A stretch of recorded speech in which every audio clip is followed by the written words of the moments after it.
Good morning and welcome. For those who are online, we'll start in just a few minutes. We still have some folks checking in and finding their seats. So we'll give folks 3 or 4 more minutes.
All right, good morning again. I'll start with our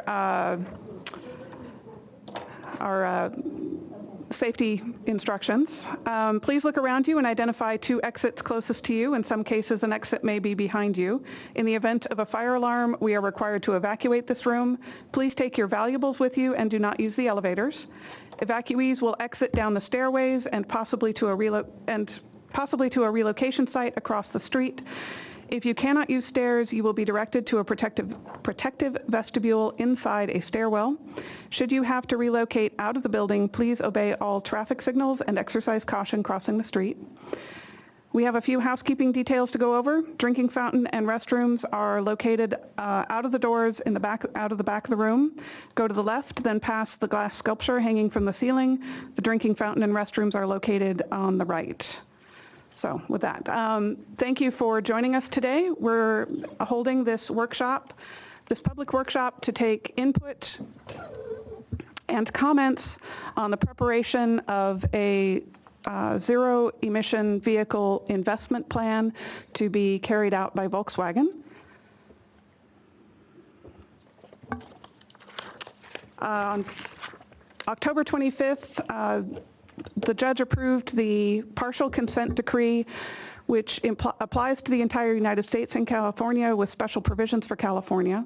It consists of a main body and appendices and applies specifically to the VW 2-liter diesel engine case and is aimed at remedying the outcome of their diesel defeat device case.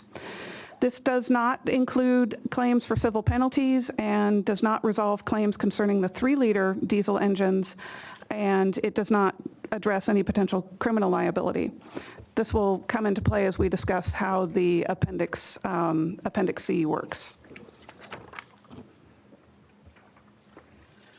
So Appendix A and B of the consent decree, they're specific to remedying what happened with the vehicles themselves, the fixing or buying back the affected vehicles, and takes care of the consumer concerns. Appendix C is today's topic, and I'll go into much greater detail on that. And Appendix D is specific to the mitigation of the emissions, both past and future, associated with the operation of these 2-liter vehicles.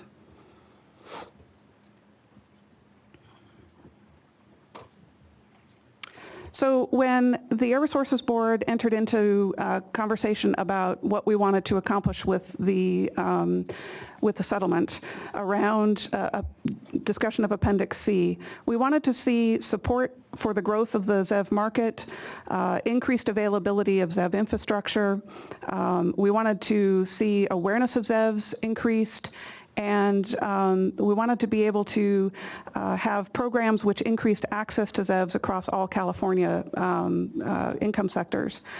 And those guiding principles were brought about by what we've learned through development of the Governor's ZEV Action Plan, through the guidance from SB 350, the Clean Energy and Pollution Reduction Act of 2015, aimed at really accelerating conversion to electrification of transportation, SB 1275, the Charge Ahead California Initiative, which calls for 1 million ZEVs on California roads, and also addresses the direction to be aware of and address those that are disproportionately impacted by air pollution to be sure that they benefit from the transition to clean transportation.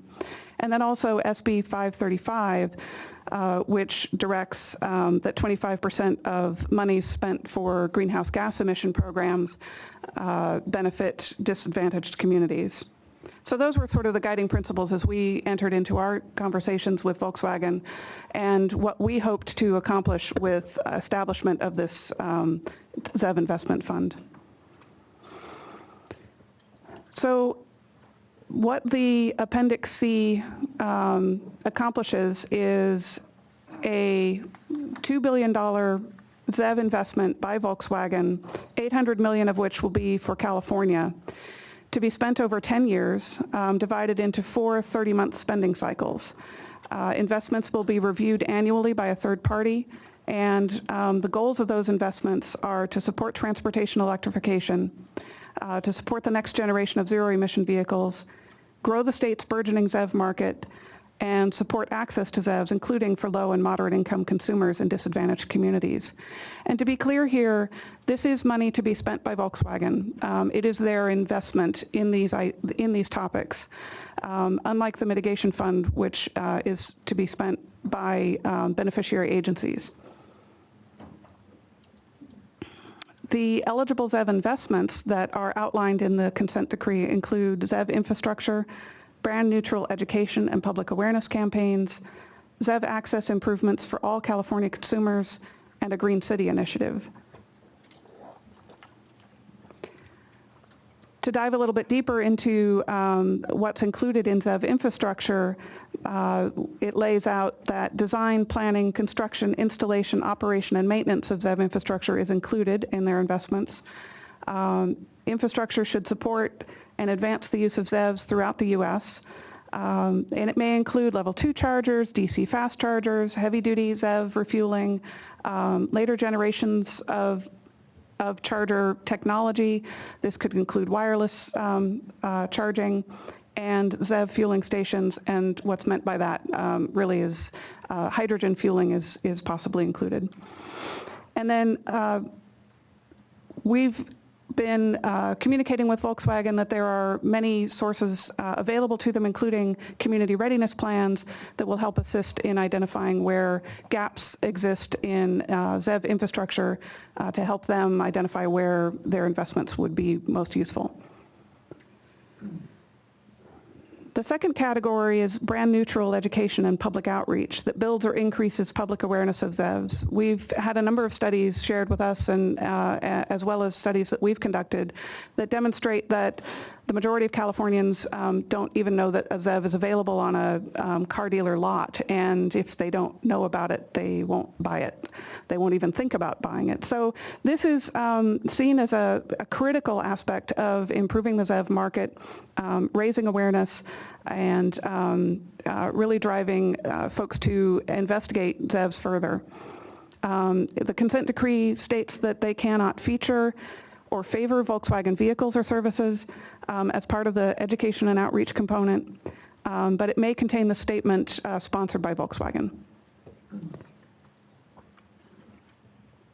The third expenditure or investment category is ZEV Access, and these are programs or actions to increase ZEV exposure and or access to ZEVs. This makes consumer ZEV access possible without necessarily causing a consumer to purchase or lease a vehicle. Examples include scrap and replace with a ZEV, sort of an EFMP plus up type program in California specifically, ZEVs in a car sharing service, ZEV ride share and ride hailing services, and ZEV autonomous vehicle services in the future. Also included in this is ZEV Transit. The fourth category is specific to California. In the consent decree, California will see investment in a Green City initiative.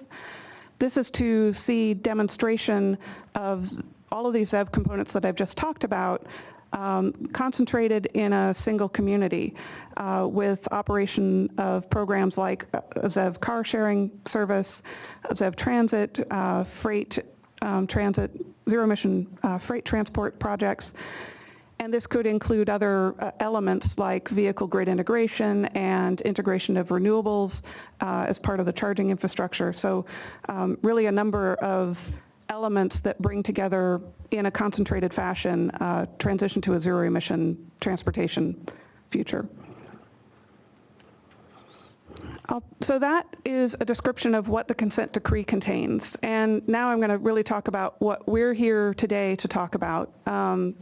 Most of you could have gotten everything you would have just learned from this presentation by reading the consent decree, at least I hope so. Maybe I made it easier for you. But now what we would like to do with this workshop is talk about how we guide Volkswagen. This is their investment to make, but we want it to be the most efficient, most effective, and meaningful investment in California that we can make it. And so we have developed a set of initial guiding principles and suggested priorities. I'm going to walk through those. I would like to invite folks after I'm finished with the presentation to make comments on what we've presented. Also invite folks who may have prepared remarks to speak, and we'll work on how we are going to structure that when I get to the end of the presentation. But now I'm going to turn to California's initial direction with regard to guiding principles and priorities.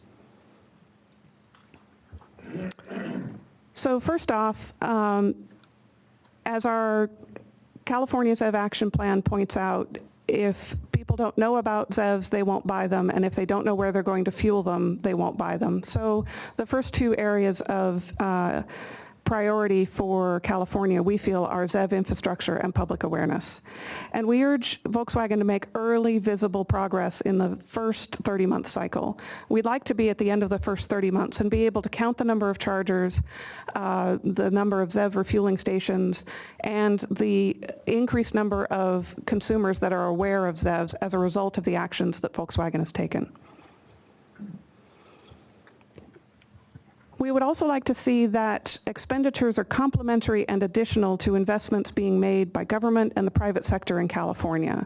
So at the end of the day, will we be able to look at the Volkswagen investment and say, we moved this much further down the field because Volkswagen was investing in ZEVs and ZEV complementary policies?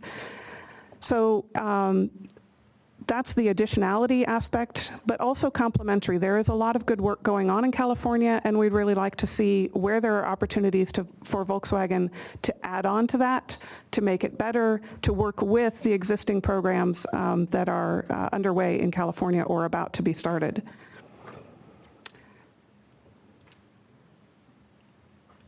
We would like to see these investments be transformational, both from a technology standpoint.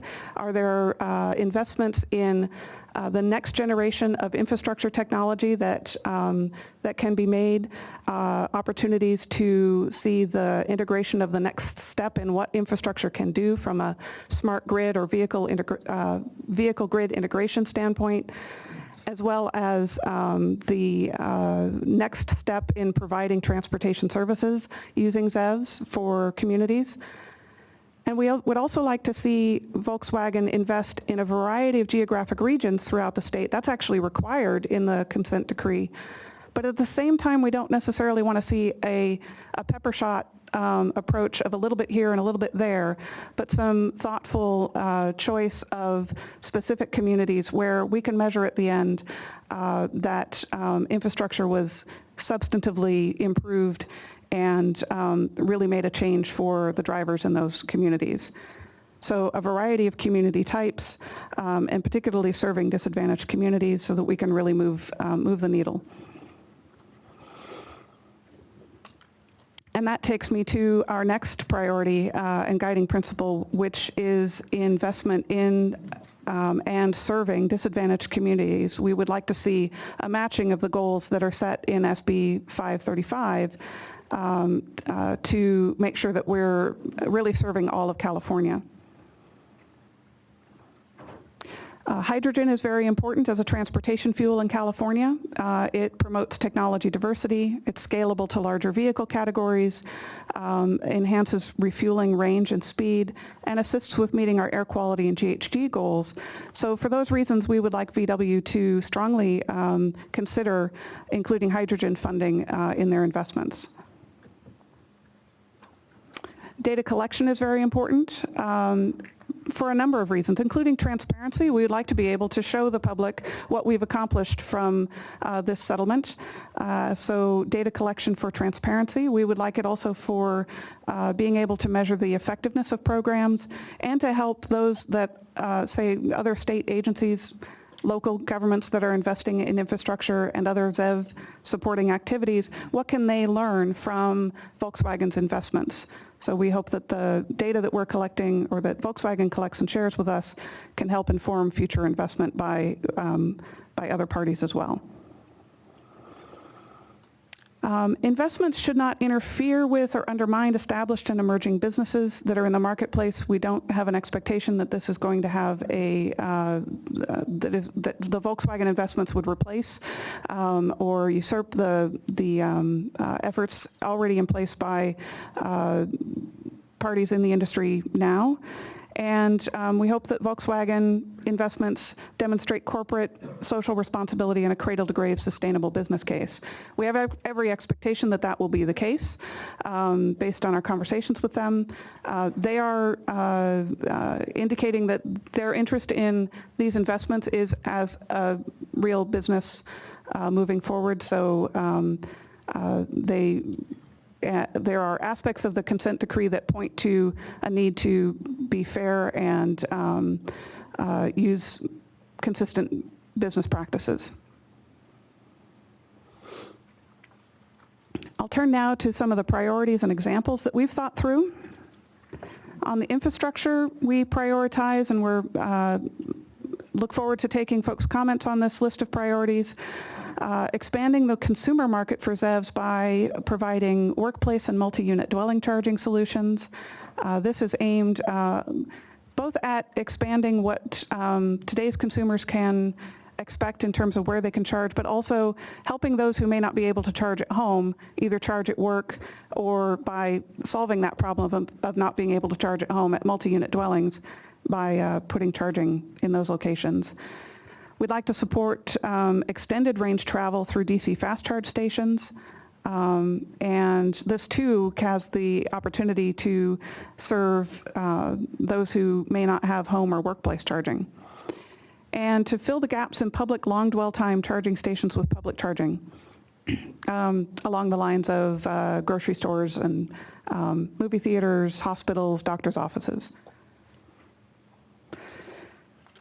And then to support all ZEV technologies, as I mentioned, hydrogen is a very large priority for us, and so we would like to see hydrogen fueling station investments. And also to expand ZEV technology across the transportation sector, so include multi-sector type infrastructure that could serve medium and heavy-duty vehicles. Some examples of ideas that we would like to float to Volkswagen include a workplace charging challenge or grant program to employers to offer workplace charging, DC fast charge plazas that serve multiple technologies and multiple customers at once, vehicle grid integration cooperation working towards standardization, and a plug-in vehicle garage, this idea of putting enough infrastructure in a single parking garage that it can serve just as many ZEVs as can come, but then also making that smart over time so that it may serve ride-hailing services and car sharing services, and then ultimately maybe transition to autonomous car fueling services.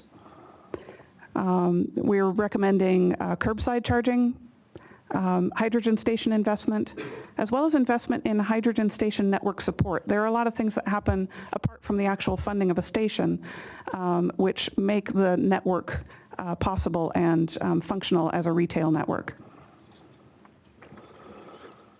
For public awareness and education, we are encouraging Volkswagen to work with existing stakeholder efforts to consolidate, leverage efforts, and expand the reach of public awareness campaigns. There are a number of campaigns in the works. The Plug-in Electric Vehicle Collaborative, for example, is looking at doing a multi-stakeholder education effort. The Northeast states, Section 177 states, are working, of which we're a member. Sounds a little odd to say we're part of a Northeast state group, but the ZEV states are working on a multi-stakeholder education plan, and that's another one that we're encouraging Volkswagen to help out with. We want the education and awareness to really focus on the attributes of ZEVs in a way that builds interest. We're not obviously asking them to sell everybody's cars. What we're asking them to do is to make people think, oh, maybe I should look into that. We'd like to see measurement metrics that include the total reach to the market and the media types used. And we are very interested in seeing experiential marketing, ride and drive opportunities and displays, projects that give folks the opportunity to touch, drive, and experience zero-emission vehicles. Driving ZEVs is shown to be really the most influential reason for deciding to buy a ZEV ultimately.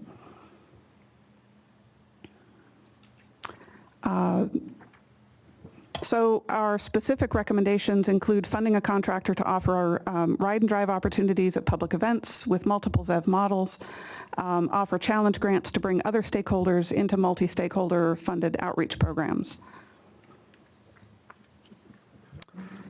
So for the category of increasing ZEV access, we would like to be complementary to the SB 1275 investments and to provide increased access to ZEVs for a broad section of California drivers.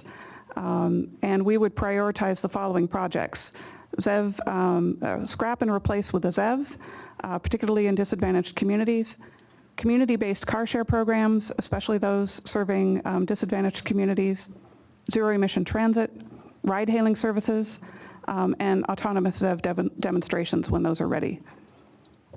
I've got to remember this is a 10-year program. And for the Green City, we expect this to be transformative. We'd really like to see this result in a city that is known for its ZEV transportation options. And our recommendations here are really around the selection criteria. We recommend Volkswagen select a disadvantaged community using the definitions that are available in SB 535. We would like to see opportunities to improve transportation and vehicle emissions across multiple vehicle sectors. So not just with a ZEV car sharing program, but also seeing ZEV transit, ZEV van shuttle services, freight, small package delivery, things like that. And we expect the selection to leverage existing transportation plans and community efforts and consider the total level of impact that can be achieved. And I think I've talked through all of these example types of investments that we could see in a green city: the zero-emission transit, the freight vehicles, car sharing, vehicle grid integration, and incorporation of renewables, really to see a sort of whole system approach to making a green city an electric transportation program. So for the timeline of events, this backtracks a bit. The partial consent decree was approved October 25th. That started the timeline, 120 days until the draft investment plan is due to CARB. We're holding this public workshop here today.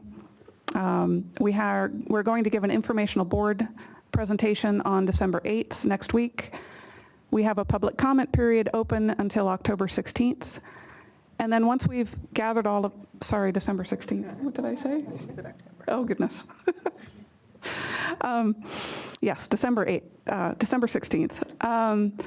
Once we've gathered all of the comments, the input, we'll put that together into a consolidated guidance and recommendations, which we will post on our webpage, which is the same webpage that our workshop notice and presentation are posted on, and submit that to Volkswagen for their consideration. I don't want to give the impression that that's the only communication that's taking place. We're talking with Volkswagen on a regular basis. I know that they're watching here today. And they are engaging in their own public input process, which we understand is set to launch on December 9th. And I'll talk a little bit more about that. So this is, but the document that we post will be the culmination and collection of everything that we've received up until December 16th. Then we expect Volkswagen to submit their draft ZEV investment plan by February 22nd. And that should include both proposed projects as well as estimated costs. And then California will review and approve in whole or in part that investment plan so they can get started. So as I mentioned, the plan includes the proposed projects, estimated costs, timeline, explanation of how each investment relates to the investment goals that I talked about probably in slide 4, or no, 5 of the presentation. And we'll cover the first 30-month period for about $200 million. And as I mentioned, we would approve in whole or in part. If everything is fine, we approve the whole thing. If there are elements that don't match the goals of the investment plan, we can disapprove specific elements and ask them to come back with replacement projects or adjust their plan so that they're still spending $200 million, and then we move through the process. And we'll do this again in 30 months for the next one. So that is the end of our presentation. I mentioned that Volkswagen is also starting a public input process. They will have a website that's going live on December 9th. I believe it is www.electrifyamerica.com. And they'll be soliciting comments and suggestions of how they invest their funds. That's their national outreach plan. It's how they're taking comments across the whole country for how they spend their $2 billion nationally. So how many, did we get a count of how many folks said that they had prepared remarks? We, at speaker sign-in, or at least at workshop sign-in, we asked if folks had prepared presentations. We do have one speaker that has a prepared presentation. I've heard it's 35 slides long. Okay. I don't think we'll be able to show all of the slides, but in terms of, I think it's appropriate to sort of have a show of hands. How many people wanted to provide comments, just verbal comments regarding this? Okay. Good to know. Okay. And for those who are in overflow, the plan is, and Mark Williams, correct me if I'm wrong, is to have the attendees who are in our overflow room to come into this room to provide comments. That's correct. Okay.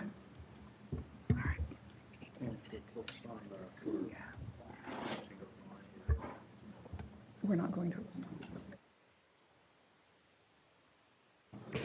So there is an email address associated with this workshop if folks online would like to submit comments. I don't know that we're going to have the capacity to engage in a conversation with folks by email, but we will certainly read those comments and include them in the input that we're receiving from this. So I appreciate that.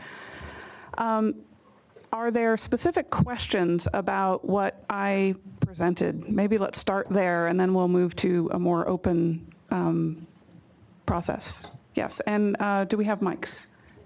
Please use the mics so the folks online can hear. Hi, Vincent Maja here on behalf of BYD Motors.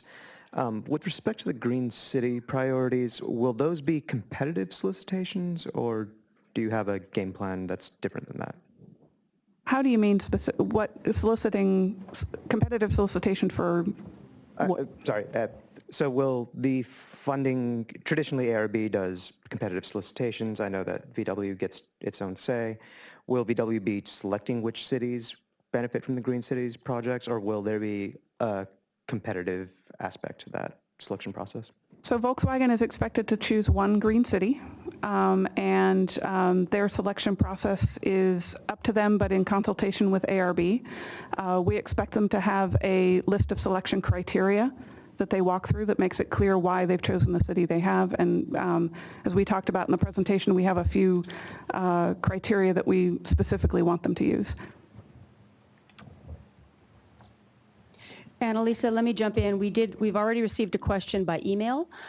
For fleets or technology providers, what's the process for submitting project proposals to VW for inclusion in the first 200 million over the next 30 months? That's probably an easy question. They can email that to us at the email provided in the workshop notice. And I would also strongly encourage them to to participate in the Electrify America webpage input submittal process, which will start on the 9th.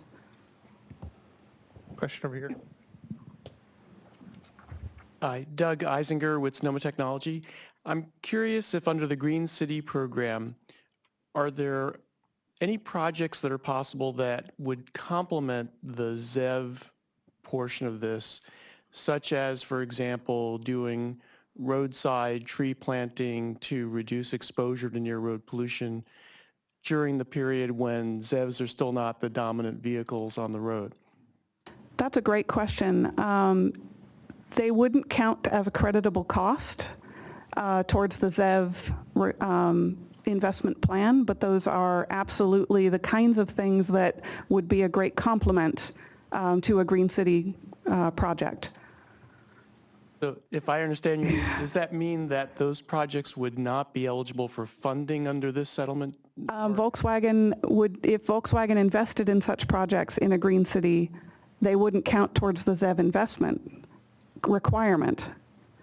But they would be very complementary, and we would hope they'd find a way to support that, or other groups could support that. Maybe the city could support that to go with it.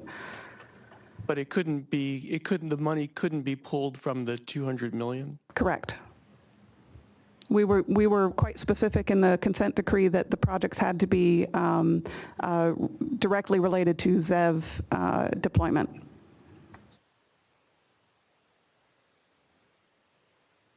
Hi. Jeff Neiswager. I wanted to make sure I completely understood the flexibility that the board has to reject in part or in whole the California investment plans. My understanding from reading the national plan is that the EPA doesn't have a lot of control over the investment plan that Volkswagen puts forward. As long as it's everything fits within the creditable costs, that the EPA essentially just accepts it. And the California seems to have some additional control to reject things. And so, pardon for the pun here, but how much flexibility does the board have to arbitrarily reject things which Volkswagen submits that are creditable costs? Can the board just say, we don't think you should spend in this area even though it's a creditable cost, and reject it and force them to, how much flexibility does California have above and beyond EPA?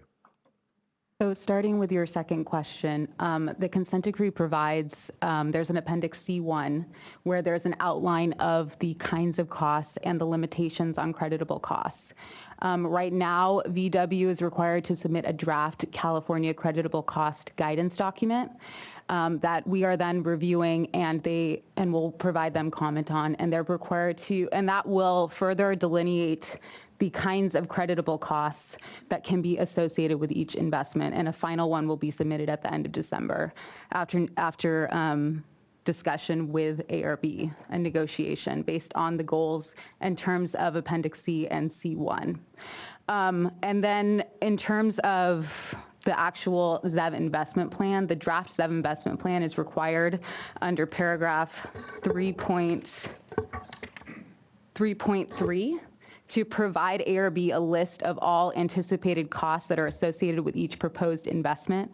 And ARB has the discretion to review those costs and approve or disapprove them as, within the limitations of the goals of Appendix C, Appendices C1, and then with reference to the final California creditable cost guidance document. And then in terms of approval or disapproval of the draft ZEV investment plan, paragraph 3.3.3 provides that CARB may in its discretion approve or disapprove each plan in whole or in part. And that is with reference to the goals and terms of Appendix C. The standard of review for that is arbitrary and capricious. So no, ARB can't arbitrarily, like any agency can't arbitrarily disapprove, but we do have flexibility with reference to the goals of Appendix C and the terms of Appendix C, along with, ARB's guiding principles and mission to consider the plan and approve or disapprove it in whole or in part. So if they submit an investment project that does fit within the creditable cost guidance, and it is something that is foreseen as part of Appendix C, can the ARB reject that because they want Volkswagen to spend on something else instead? So the consent decree does provide that ARB is to share information with VW and provide suggestions for VW. Ultimately, the goals and terms of Appendix C have to be taken into account, but I don't think we can answer that in the hypothetical. ARB, does have discretion and flexibility to review the plan, and I think, again, it all goes back to Appendix C and C1, but there is discretion there, and of course it can't be arbitrary. But once we have the plan in front of us, we'll be reviewing it thoroughly, and we'll still be discussing with VW, so it's not the end of the story. And VW has been open to our suggestions, and I'm sure will continue to be so, as well as public input. I don't know if you want to add anything. That's good. Hi, Ann Smart with ChargePoint. Could you clarify what the term cradle to grave is meant in this instance on the business consideration side? Is it like recycling program for a charging station at the end, or something broader related to the plans for the investment? I think it's more on in the context of supporting the project from its inception through to maintenance and operations through the end of useful life. Okay, thank you.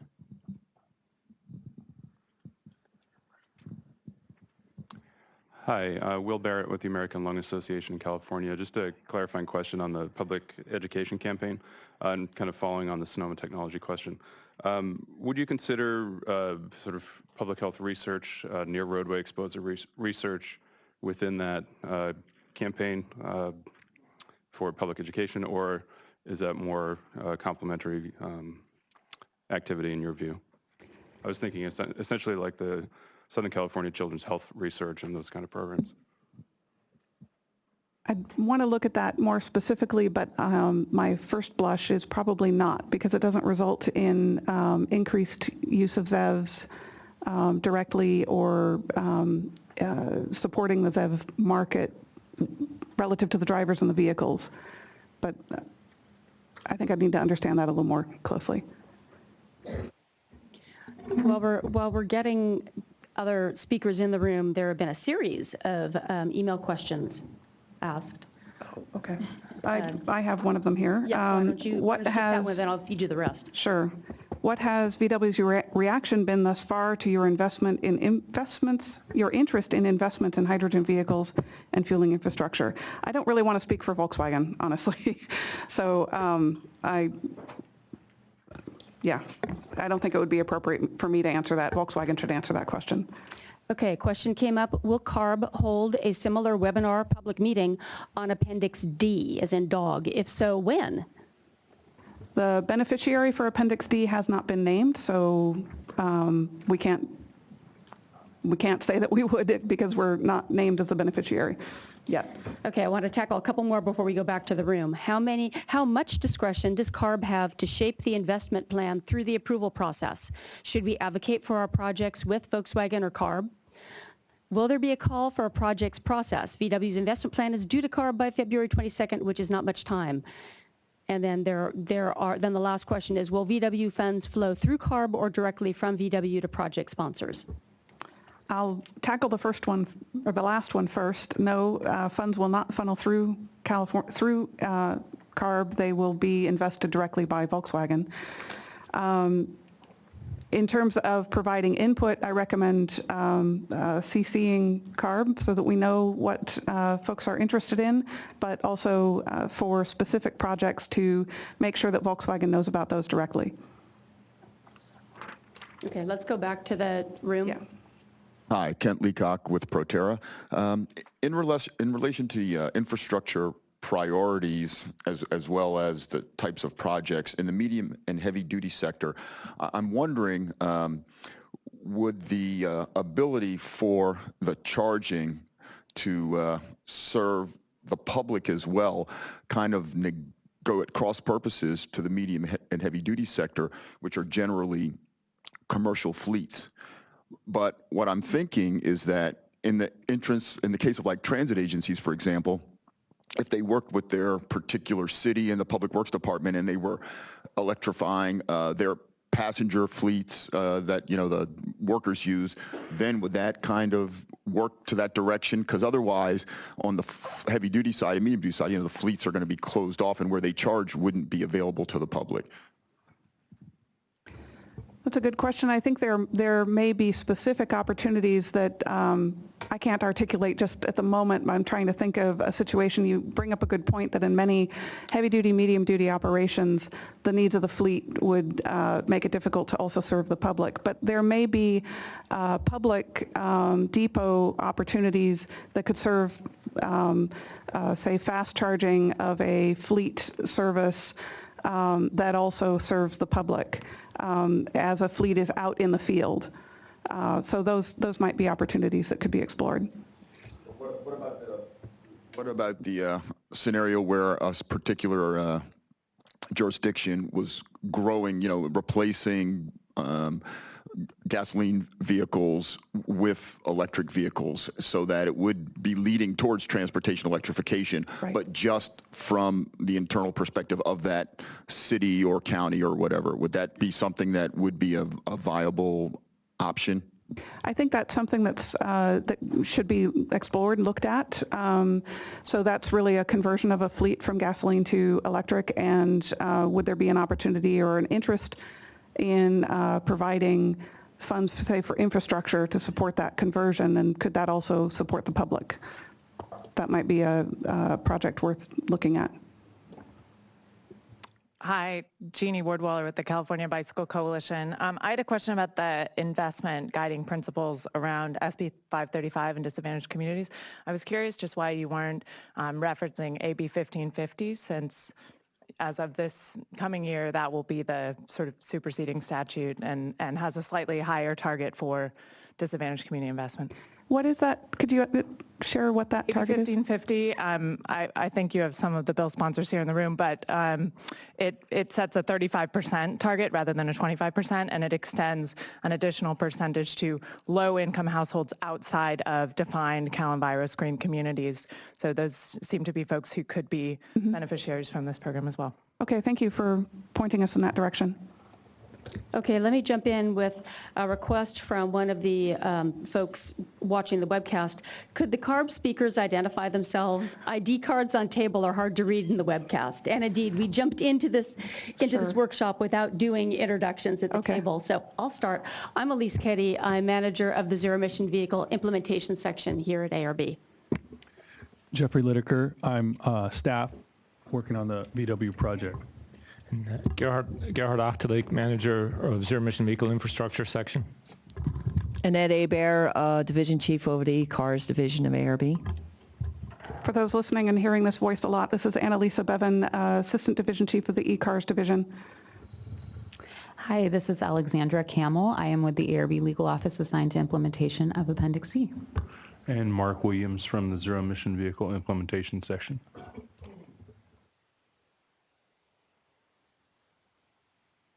Good morning, John Clements, longtime school bus alternative fuels, clean air advocate, and the electric bus evangelist for Motive Power Systems. On slide 10, 17, and 25, there's mention of transit, but there's no mention of the electric school bus. You've got existing demonstration projects here and pilots that are coming. A larger scale deployment would be an advantage to the disadvantaged communities, where the school bus is actually the predominant provider in California for transportation in many rural areas, having fleets much larger than transit. The other area that I would mention that I think needs to be included is medium-duty delivery type trucks that can also cross over and be used in our agriculture communities to bring the produce from the field to the packing house and from the packing house to the cold storage, where it then gets shipped out by heavy-duty truck, which would be a great advantage to the San Joaquin Valley. And I live in a disadvantaged community my entire life, so thanks. Thank you for that. And if there is a way that we could ask you to package that in a way that sells it to Volkswagen as an investment opportunity, that would be great. Thank you.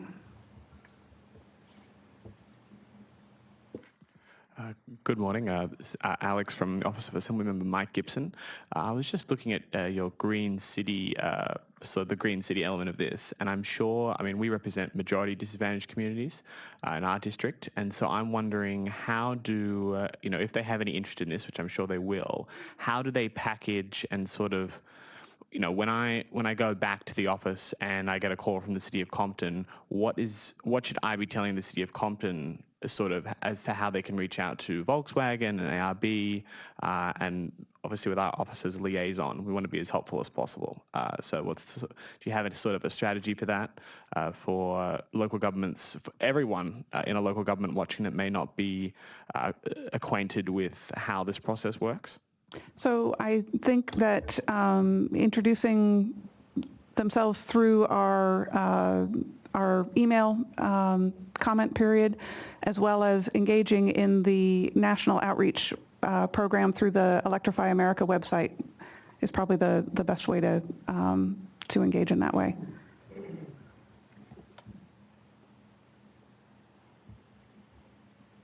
Hi, I'm Laura Bonet, and I'm here representing the San Joaquin Valley EV Partnership, and we are located in the Central Valley, trying to get that 8-region county moving with the electric vehicle market. We have a few challenges. I think that Volkswagen could really be instrumental in helping us get through and getting this market moving. One is the charging. I'm so pleased to see that you're including workplace charging and level 1. Excellent. I just want to make sure that there are no public access requirements for that at the workplace. And maybe we could look at targeting employers of a certain size to make sure that those are beneficial investments. But the public access requirement has really just completely stalled workplace charging, and we absolutely need that to get that market moving. We also have a reluctance of dealers to sell EVs in the Central Valley.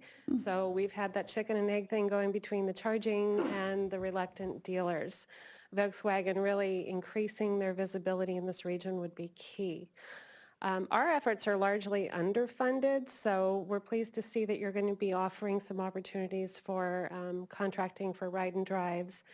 I would hope that we would find some funding for our organization. We really need a primary automotive EV sponsor, and I would like to ask Volkswagen to step up and be that representative, to have somebody that is present at some of our meetings, maybe at least a couple times a year, and could be the lead in our organization. It was Nissan, but due to a staff change, we are flying solo with no sponsor. And I believe that one other thing that we would love to see is some additional funding for low-income consumers to get into EVs. We've already got a good start, but I think more accessibility into leases, and I think that would be helpful. Okay, thank you. Can I get some clarification? I think I know what you mean by public access, but I want to be sure. Yes. You mean that if an employer puts in chargers for their employees, requirements now require that visitors to the site can also use it, or is it more concerned about the public accessing after hours? The concern is both the cost of installation that many of the companies don't want to put up, but also the requirement. A lot of employers can't have the general public coming in to charge behind the gate. Ah, right, okay. So being property, it's just been a deterrent to installing charging. So anything we can do to loosen those guidelines would be helpful. Okay, thank you for clarifying. And if I could maybe get a name of a contact at Volkswagen that we could perhaps talk to and make a proposal. Okay, thanks. Thank you. I think I'd like to, unless there are specific questions about the presentation that we gave, I think I'd like to work through the room in a organized fashion to work through those that have prepared remarks or comments in general. Are there more questions about the presentation? It sounds like we do have a question back here. Were you already? Well, I'm going to ask a question. On your timeline of events where you listed the post and transmit to VW, I was in the other room, so it was a little hard to gather the direction. Were you saying that those were going to be comments specific to California, or were they going to be comments on Appendix C in general? So we'll be collecting comments that are relevant to California, combining those with the guiding principles as they're massaged through this public process, and posting those and submitting them to Volkswagen, but it's specific to California. Okay, so on that link, post and transmit to VW, that link is going to be for comments specific to California? Correct. Great.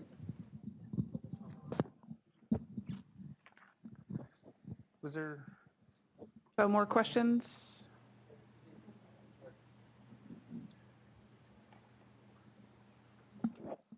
Hi, Dave Reichmuth from Union Concerned Scientists. Really happy to see the support for all types of ZEV infrastructure, light and heavy duty hydrogen, as well as plug-in vehicles. However, Volkswagen obviously has some of those vehicles and doesn't have some of those vehicles. What's the process for making sure that the investments are made, not just made, but are effective and actually result in helping the market, especially in the case where they don't maybe have a financial incentive on the vehicle side? Is it just you would disallow it after the fact, or is there any sort of other mechanism? So there are a number of provisions that address that precise issue. The first of which is there is a third-party reviewer requirement. So VW is required to do annual reporting both to ARB and EPA, and to provide access and any documents that a third-party reviewer would need to make sure that VW is complying with all of the terms and goals of Appendix C, as well as to make sure that they are implementing their ZEV investment plan as it was approved by California. So in the event that, something isn't executed as approved, there are provisions that provide that it won't be creditable, and in other words, they won't get credit towards their obligation. And then, of course, we will be revisiting everything because VW is required to resubmit a new proposal to us every 30 months throughout the duration of the 10-year plan to spend the total $800 million. And they are required also to meet semi-annually with ARB to discuss the implementation of the plan and to explain how they're meeting the goals in terms of Appendix C, as well as show how they are implementing it as ARB approved it.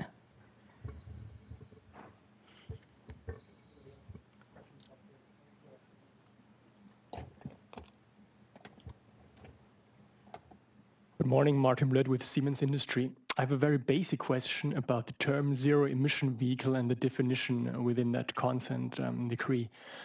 Does it refer only to road vehicles, or does it also include rail vehicles? What about electric bicycles, for example? I believe we have this limited to light duty battery electric, fuel cell, plug-in hybrids, and then is medium and heavy duty are also contemplated. But those are defined in the consent decree. So bicycles and rail are not. Okay, thank you. I'm Amy Quirk with the Episcopal Impact Fund, and a question about your timeline again. You had the date December 16. That's the date for the deadline on comments. So if we have a Green City proposal, just that would not apply to the Green City proposal. That would simply be for comments regarding a Green City proposal. Right, and if you've got a specific Green City proposal, I think the most effective thing is to communicate that to Volkswagen. We'd like to know about it, but they're the ones making the decision, and they have to consult with us in the process of making that decision, along with consulting with local officials as well. But they need to know about it most of all. I have a question from behind you. Brendon Bell from Boundary Zone Partners. Some of the categories of action in the consent decree could involve investments that actually have a financial return for Volkswagen. Has CARB contemplated, there is some conversation of grants as well in the presentation, has CARB contemplated some sort of preference between how much of the money is invested in investments that generate return or grant programs? It is the case that the consent decree sets this up as an investment that Volkswagen can reap return on. We do make some suggestions for grants. We have not contemplated a set percentage that is allocated to grants versus direct investment. But So without getting into the negotiations, but some of the things that we did take into mind when we were discussing both Appendix C1 and also while we're talking about the creditable cost guidance document is what are creditable costs and how does that relate to what money VW might be able to make off some of these projects. So that's something that we are keeping in mind. Hi. Go ahead. Sure, very quick. Jonathan Changus with the Northern California Power Agency. In the presentation, this idea of additionality and complementary process, I think makes a lot of sense. And just trying to understand with AB 118 funding through the CEC, through low carbon fuel standard generating investments, investor-owned utilities going before the PUC, there's a lot of, in addition to the private charging networks, publicly owned utilities that we represent are looking into this as well, local governments. And so what's the process look like for taking a broad view at the various efforts and making sure the VW plan is truly complementary? that is really important and something that will come to play as we start to look at their specific proposals. But we are trying to stay as aware of those programs. We've been working with our sister agencies, making sure that we know about their investment plans and incentive and rebate and co-funding opportunities to make sure that we're aligning and that we can advise Volkswagen appropriately as to how to be additional to that. So thank you. Are we ready to turn now to prepared remarks? I think we'll start on this side. I see John has the mic, or had the mic and wants it back. I was told by my colleague here never to give up the mic, and I did. I'm very happy to get it back. John Bozell with CalSTAR, thank you very much for this opportunity, and thank you for all the good work that you've done on this. I do view in many ways this is sort of like our first chance of the public to provide input to the entire VW scandal and the consequences. I think that the way in which these funds get spent will be critically important to the California zero-emission vehicle market here in the state. We need to really focus on making sure that this investment is complementary, is additional, keeps the playing field level.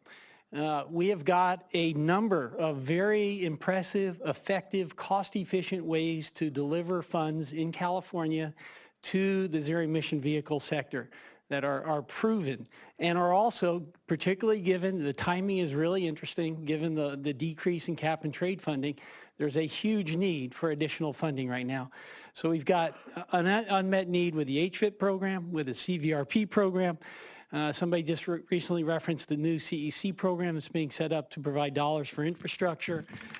These efforts need to be supported. So we could envision ways in which these VW funds could be spent in a way that would really help move the industry forward.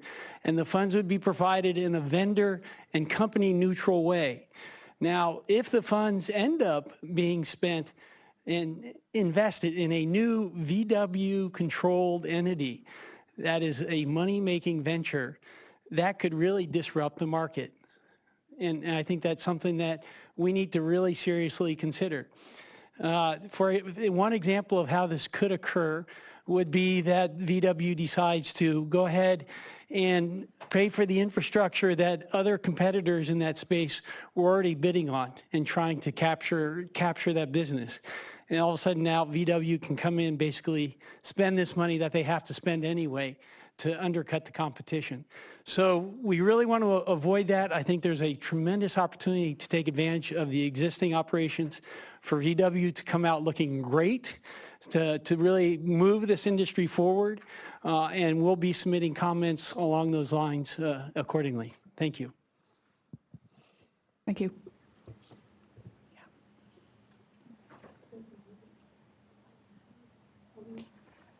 I did want to make a couple of comments. I realize as we're starting to enter this next phase of conversation that we do have a lot of people in the room that want to make comments, so I do want to keep the time that folks are using to 3 to 5 minutes at most, preferably 2 minutes, and also to keep remarks specific to Appendix C, because that's what we're here to talk about. So thank you.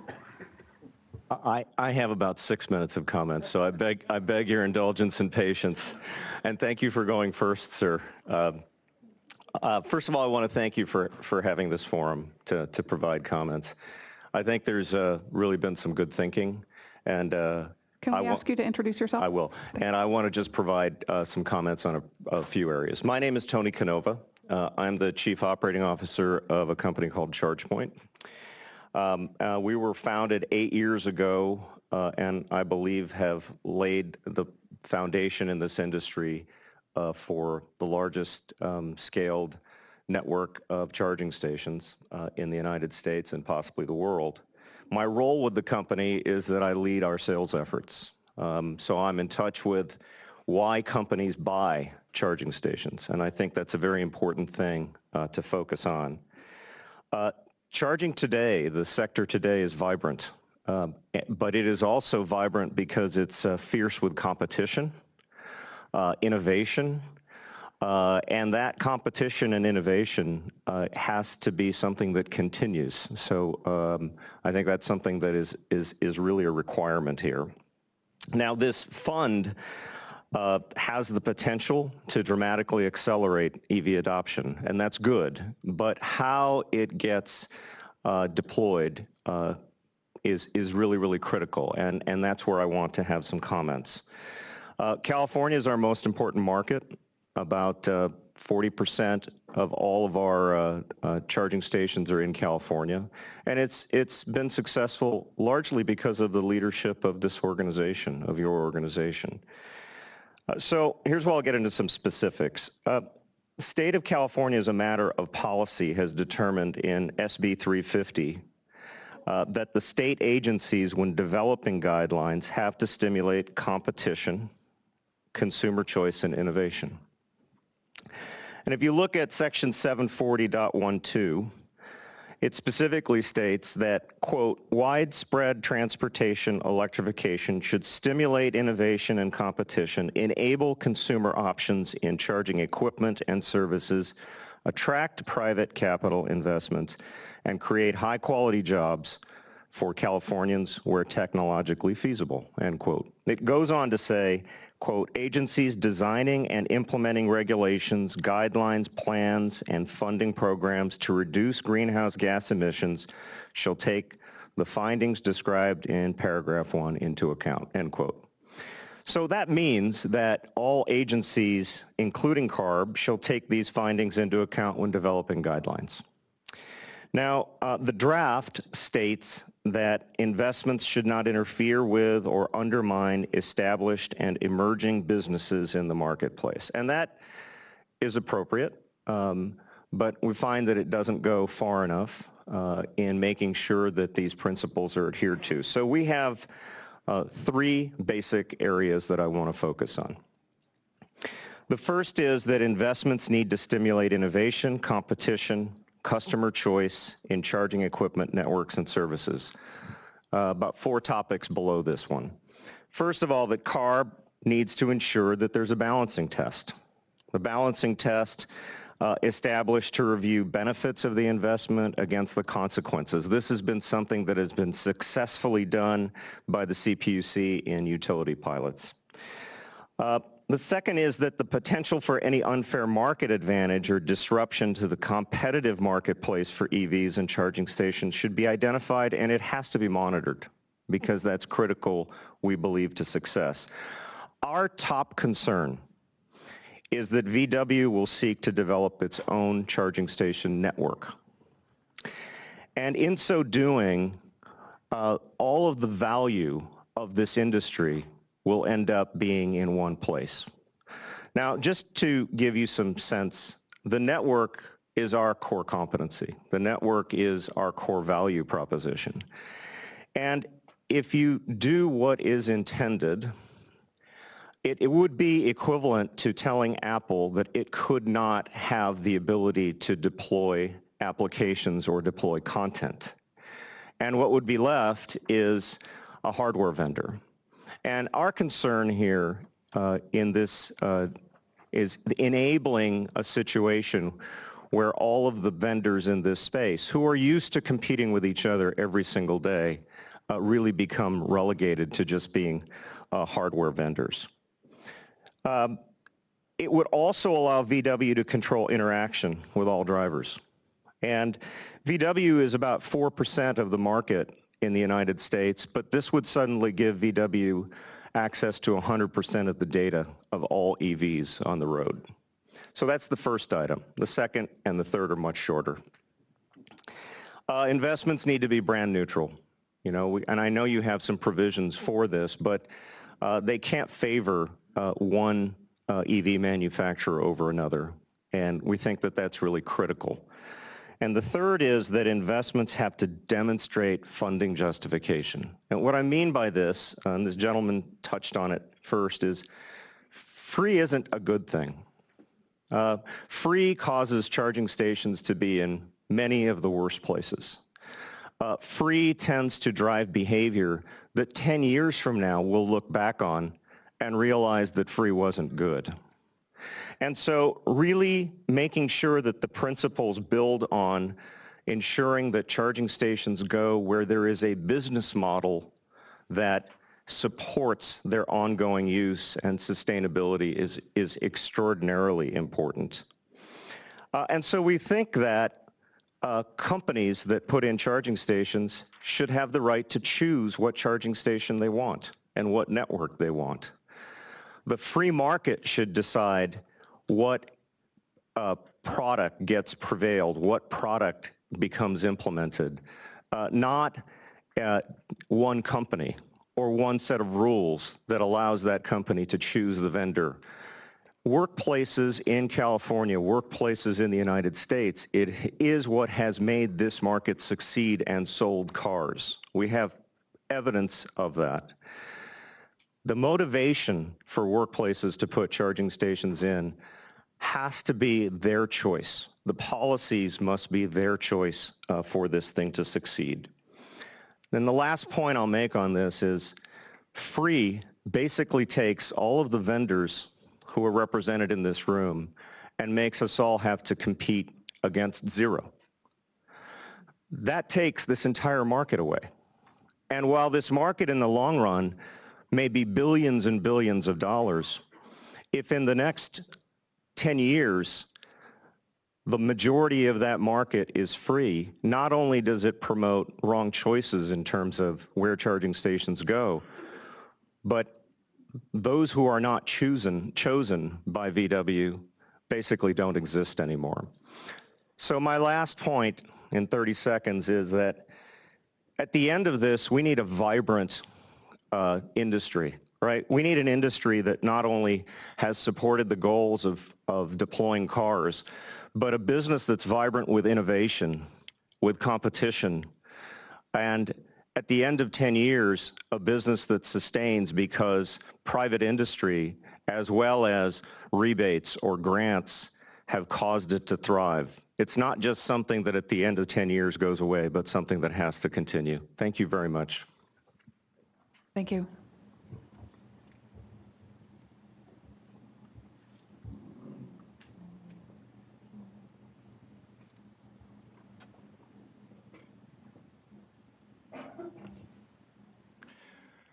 Hi, my name is Paul Gonzalez. I'm here on behalf of the Port of Long Beach. I have a very short prepared statement, which will hopefully take our comments to the top of the list. The port is the nation's second busiest seaport and a major entry point for manufactured goods, including vehicles. The port is also a leader in advancing the sustainable goods movement here in California, specifically in zero emissions. The port is very pleased to see Volkswagen's commitment to such a significant investment in zero emissions infrastructure here in California. And we'd like to see an open, transparent, and competitive process for determining which infrastructure projects would receive funding. We encourage Volkswagen to work closely with the state, particularly with your board, to identify ZEV infrastructure projects that would provide the most benefit to California. The port is supportive of the ZEV investments for on-road heavy-duty trucks. These trucks are a critical link in the goods movement network and a major opportunity for air emissions reductions. We recommend that a percentage of the ZEV investment portfolio be dedicated to heavy-duty infrastructure. And the port encourages Volkswagen to consider investing in infrastructure for zero emissions cargo handling equipment at the port terminals. The port is disappointed that the consent decree precludes funding for off-road zero emissions equipment. However, there may be port equipment with on-road classifications that could be good candidates for infrastructure investments, particularly if it is also available for public use. There's a significant need for infrastructure investments for port terminals, and Volkswagen is in an excellent position to advance the state of technology here. We'd like to thank you for all of your hard work and for the consideration, and we look forward to continuing to work with you in this process. Thank you for your comments. Hello, my name is Joshua Goldman with TransPower, and we are a developer, California-based, of that heavy-duty technology for charging infrastructure and those port and school bus vehicles. We are in support of the plan's infrastructure focus, but wish, along with the Port of Long Beach and others, that there is more of a focus on that heavy-duty infrastructure. When you're investing, especially in DC fast charging stations and the high-power equipment necessary for those rapid charging of light-duty, it's 5 to 10-fold that for heavy-duty vehicles. And the standardization you've considered for the hydrogen vehicles in terms of certification, testing, investments of the application should also be mirrored in the heavy-duty electric vehicle charging markets so that we can have these ready-made equipment that is certified and approved for installation.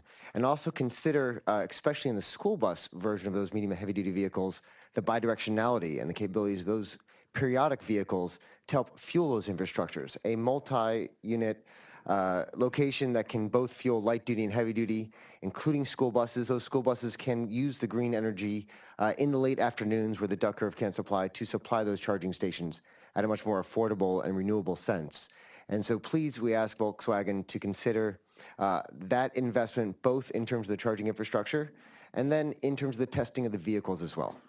Because this nascent industry is 10 years behind that of light duty, it needs investment now in order for those public, short-changed institutions of fleets, especially in the public sector like schools, to be able to afford that technology. And then by investing in that, we also see an outreach and educational opportunity, both for the students that are our future drivers and often come home to the dinner table asking their parents to purchase those electric vehicles that they've gotten the chance to ride on from pupil transportation, and use those as rolling educational platforms with placards and informational kiosks inside to help teach the public about the viability of the technology. Thank you. Thank you. Hi, my name is Claire Dooley, and we have a short prepared statement here on behalf of EVgo. So thank you, Annalisa Bevan, and the whole Air Resources Board for this opportunity to comment today. EVgo is the largest provider in the nation and in California of public fast charging services for all models of electric vehicles. We own and operate our charging infrastructure, and our unique business model puts us squarely in the middle of consumers, retail properties, and automakers. So when we say we put our customers first, we mean all of those stakeholders that are integral to the deployment of current and next generation EVs. We want to commend the ARB, the CPUC, the Governor's Office, legislator, and all the stakeholders in this room for the work that we're doing to advance EV deployment. We hope to build on this great work, and we are viewing the Volkswagen settlement as a very unique opportunity to tackle 3 main infrastructure challenges that our industry faces today.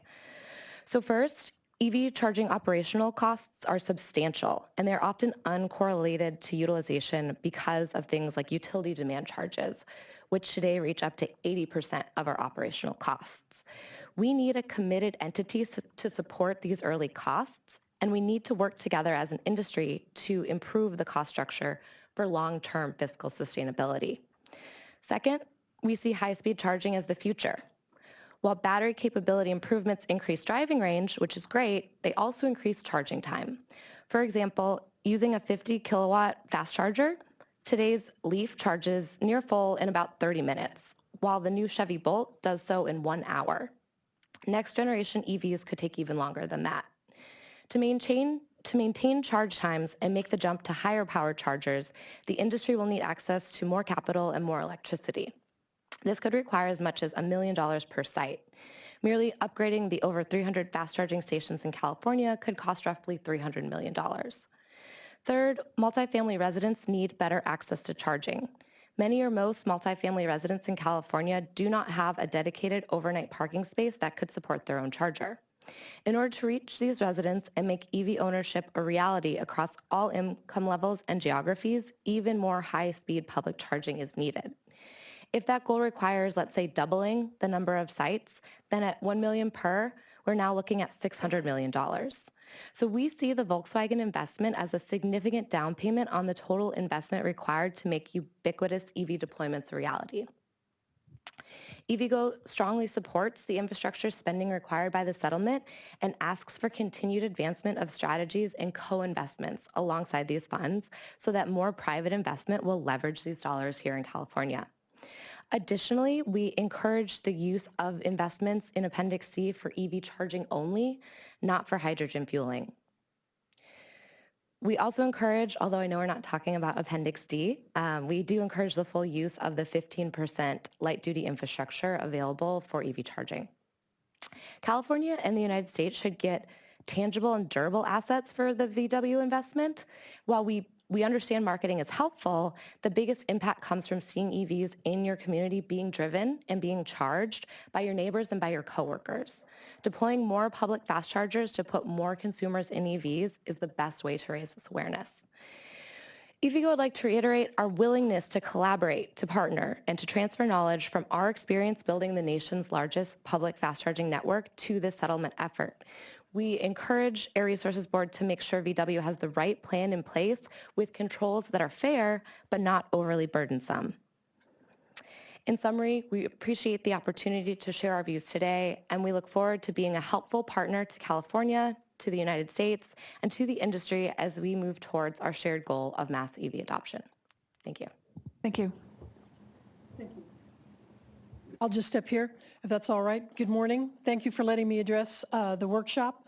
I'm Christine Kehoe, Executive Director of the California Plug-in Electric Vehicle Collaborative, a public-private partnership that is working to accelerate the adoption of electric cars in California.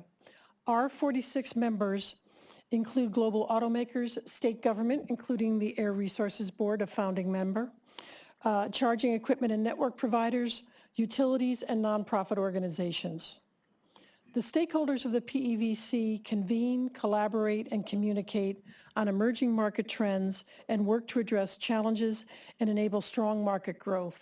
We believe our work completely aligns with the intent and focus of your discussion here this morning.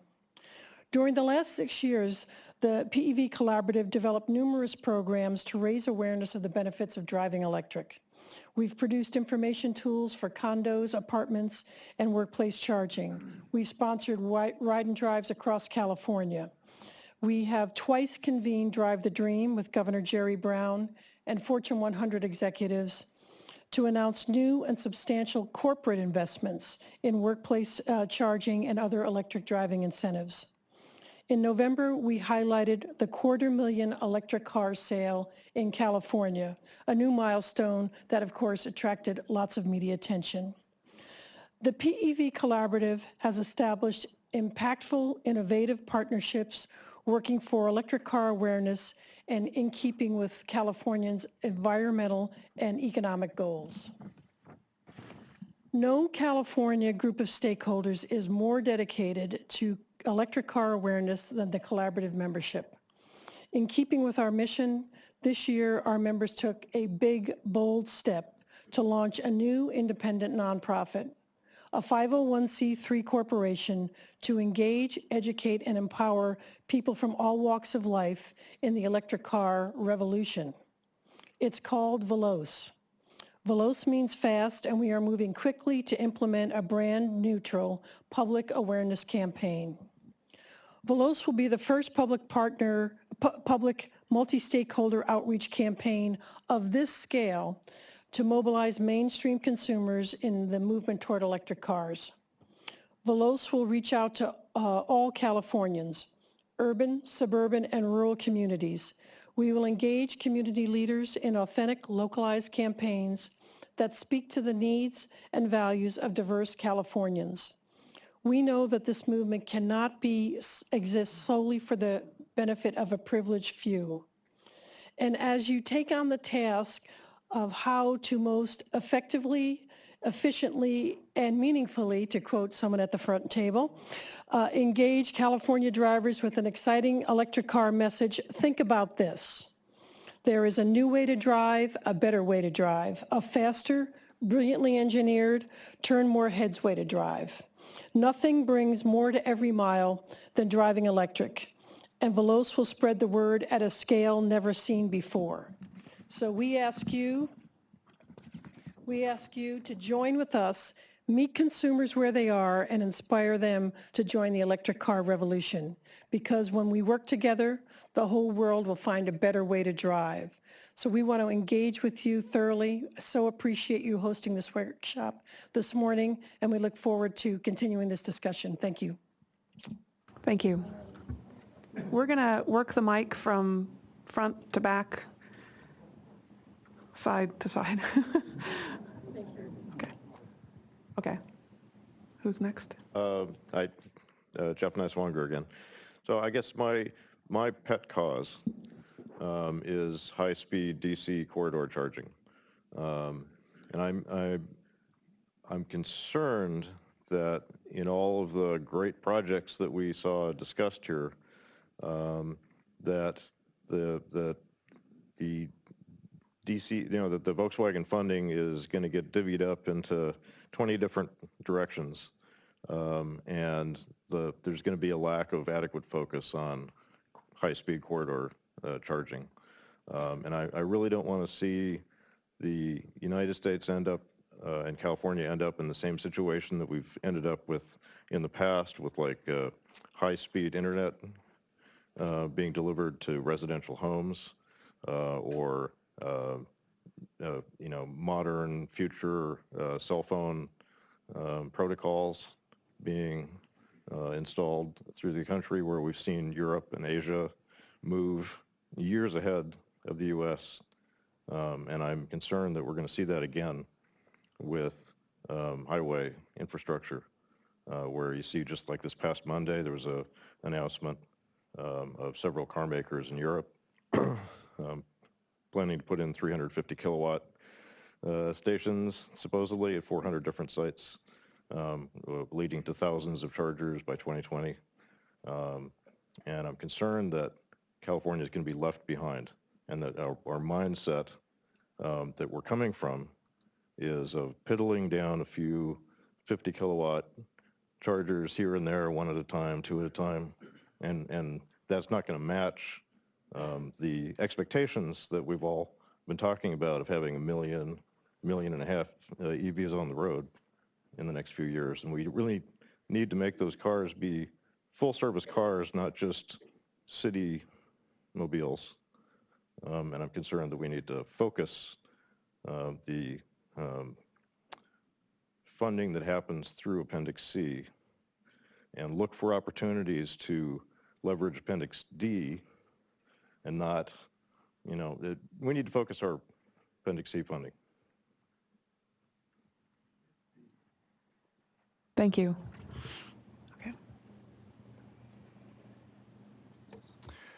Good morning. Bill McGavin with Coalition for Clean Air. I want to thank you for a presentation that showed you've put a lot of thought into this. And I'll make three major points. The first is that ARB should very closely oversee every aspect of the plan and implementation to make sure that every penny is spent in the public interest. And that's because Volkswagen, in addition to intentionally defrauding its own customers, committed a deliberate assault on the air and on the health of millions of people around the world. So this is not a company that deserves any benefit of the doubt. So your involvement will continue to be crucial. Secondly, I want to thank you for the focus on disadvantaged communities. As one of the sponsors of SB 1275, we think it's very important to provide access to the cleanest vehicles to those communities that have not had that access in the past. And I think you laid out well the ways to do that through scrappage and replacement, through car sharing, through zero-emission transit, the other pilot programs that you talked about. Charging infrastructure for multifamily dwellings, very important. And to follow up on the comment from the Bike Coalition, the update that the legislature and the governor enacted this past year through AB 1550, updating SB 535, provides that at least 25% of the Greenhouse Gas Reduction Fund be spent located in the disadvantaged communities, not just for the benefit of, and then added 10% to benefit low-income communities, with half of that in census tracts that are adjacent to disadvantaged communities. So be happy to talk more about that, and I know you're not bound by it, but I think since it is the most recent statement of policy by the legislature and the governor, it would be a good idea to adhere to that. And finally, we support your inclusion of medium and heavy duty vehicles and recommend that wherever possible, the infrastructure be available to help fuel those vehicles as well as light duty. Thank you. Thank you. Are we going side? Yeah. Okay. Over here. Okay. It's on.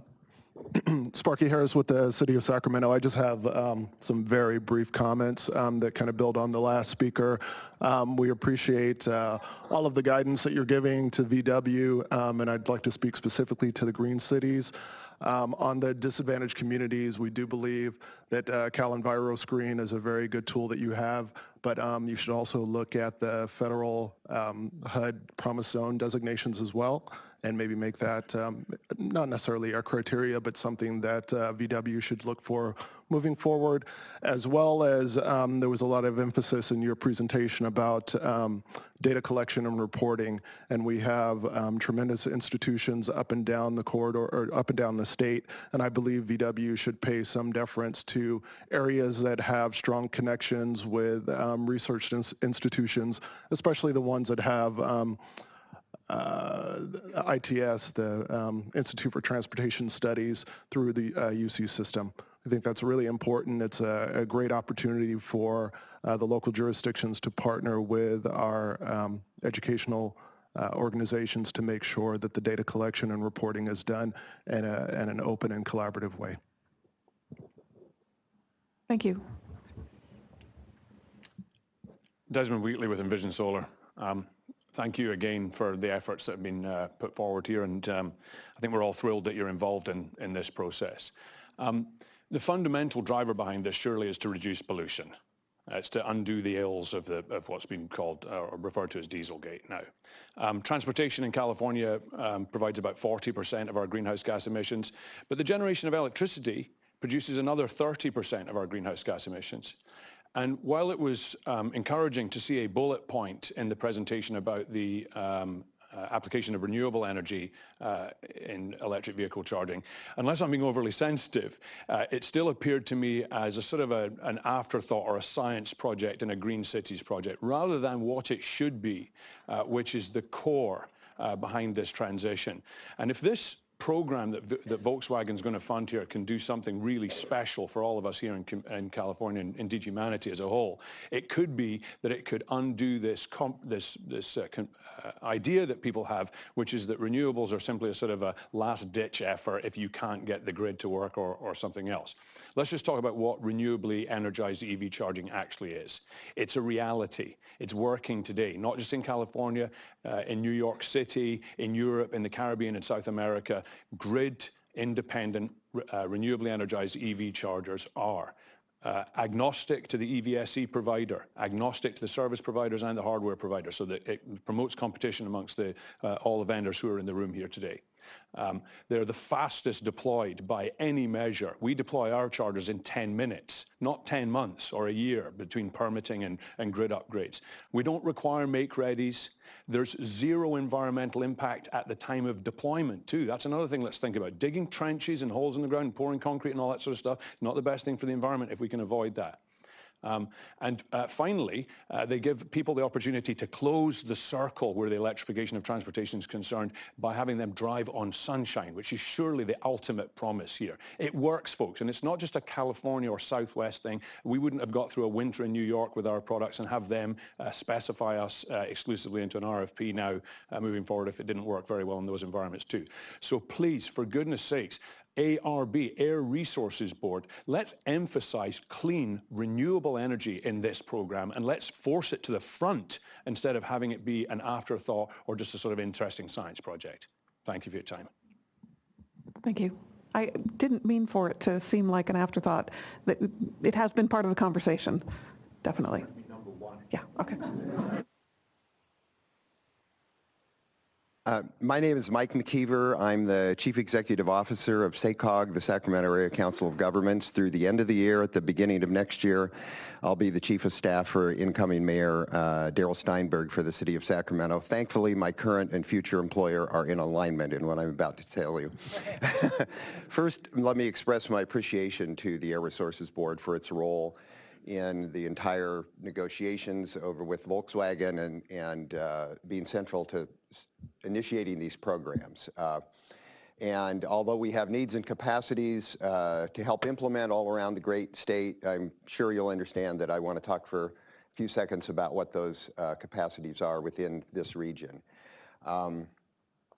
And it's especially important, I think, given the state of our planet, that these be programs that make big improvements in this area, and that wherever model project areas are selected, that they be selected for a purpose that their results and hopefully successes there are quickly diffusible to the balance of our state and then hopefully beyond our borders.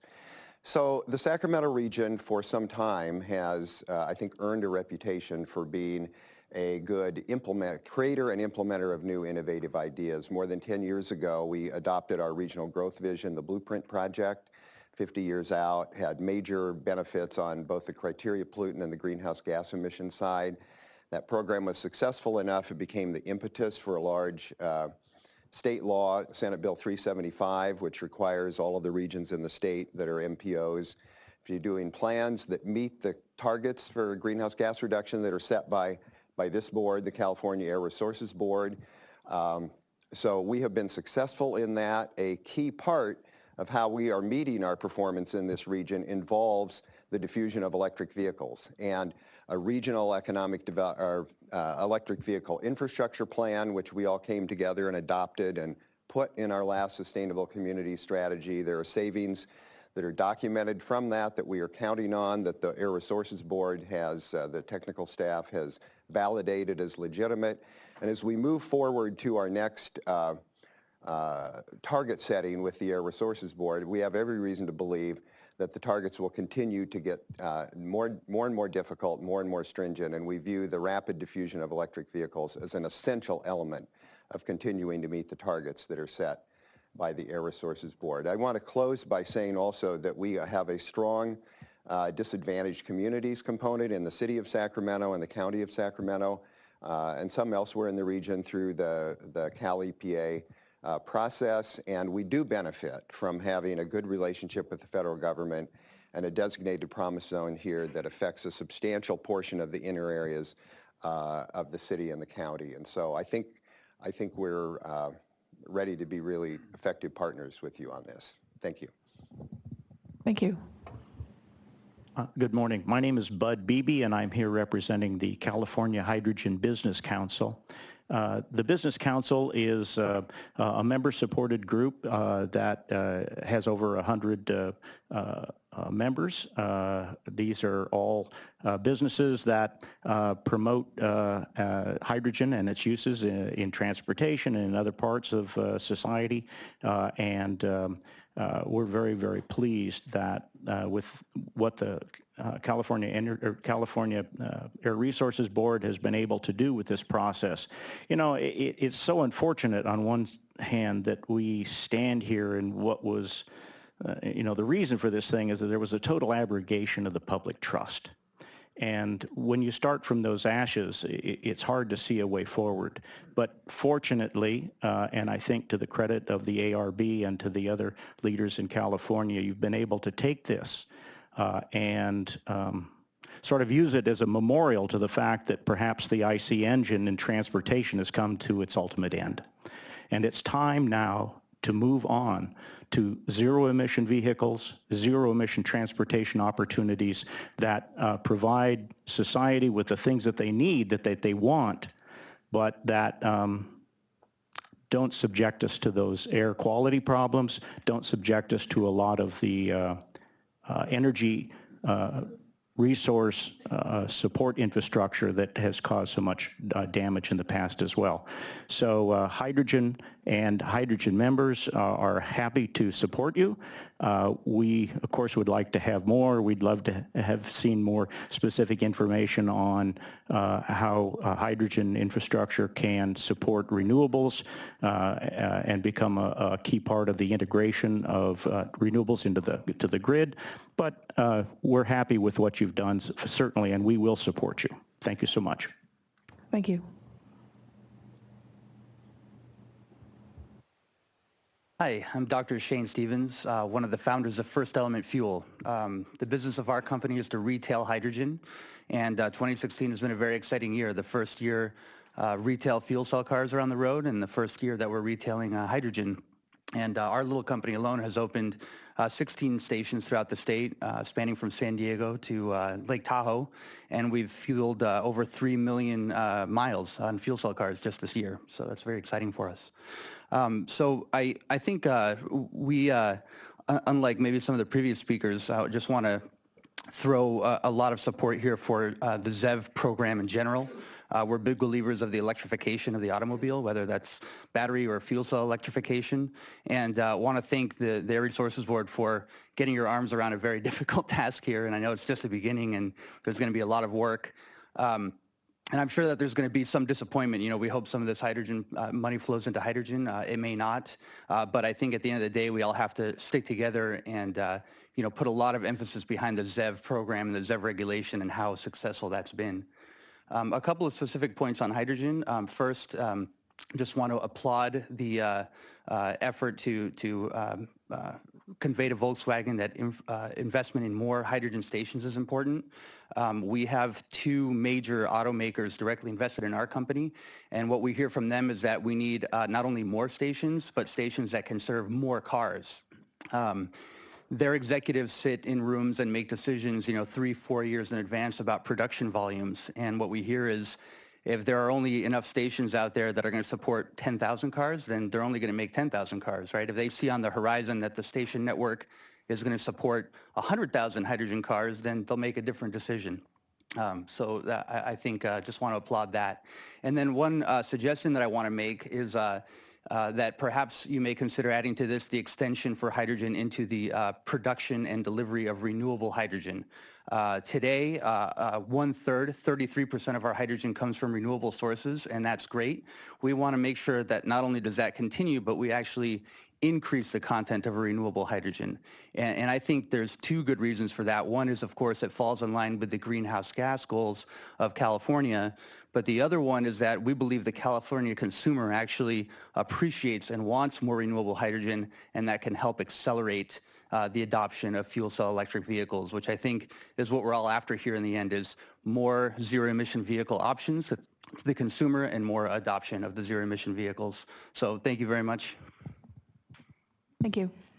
I'm Amy Quirk, speaking at the request this time of California Interfaith Power and Light. California Interfaith Power and Light is a network of 680 congregations across California committed to addressing climate change as a moral issue. Together, we help congregations cut their carbon footprints, embrace renewable energy, and other climate solutions, such as zero-emission vehicles. California Interfaith Power and Light strongly supports the ZEV mandate and the goal of getting at least 1.5 million in the Golden State by 2025. So I know the focus of today's meeting is on Appendix C, so with your permission, I would like to hand you a letter from the Reverend Will Scott. Thank you. Appreciate it.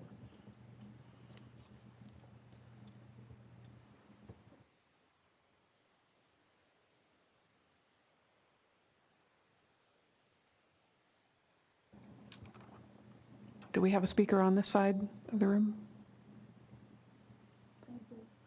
Oh, okay. I understand we have slides. Okay.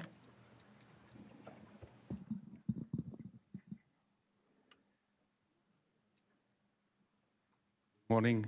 I'm Lorian Petru-Shirila, LPC Electronics, California, Irvine.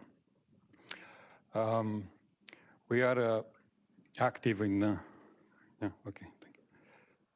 So we are active on technology that can clean air and global warming emissions, car emissions.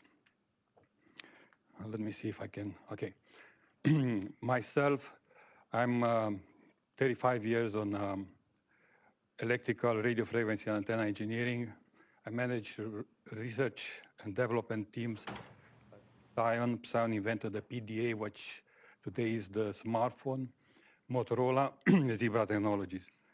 I have more than 20 years patent applications, 7 granted to date. My internal antenna design is probably in everyone's cell phone and laptop around. You're using it right now. I remember when I first told my team like we can put the antenna inside the cell phone, I was told that that's against the physics laws and snake oil, stuff like that. You now have in every cell phone about 17, 18 antennas. I'm presenting you the intelligent spark plug. This is a revolutionary device able to drastically cut gasoline engine emissions. Now, I hear here a lot of things and great plans for the next 10 years on zero emission vehicles. But what we do with the 2 billion cars we have on the road right now. We have on this planet right now on 2 billion cars, on almost 2 billion on combustion engine. If you approach, I'm in South LA, if you approach LA, you approach Las Vegas, or the smog is so intense, you think it's like, some days it's like apocalypse. You can see mountain on landmarks. I have there some links to the news, recent news on the in the media. The last one, the death rate in the United States rose last year for the first time in a decade. So this is a serious problem, and I think our belief is that we need to fix it now, not in 10 years. What I'm presenting here is, it was last month at SEMA show in Vegas. So this is the first smart device capable of sensing where the fuel-air mixture is richer and able to strike in that precise point. It strikes 360 degrees around the center electrode in a volume up to 1,000 times bigger than the conventional spark plug. This is ignition. It's 800% better ignition. If you want, I have a device I can demonstrate this, or you can see on YouTube how big a difference it makes.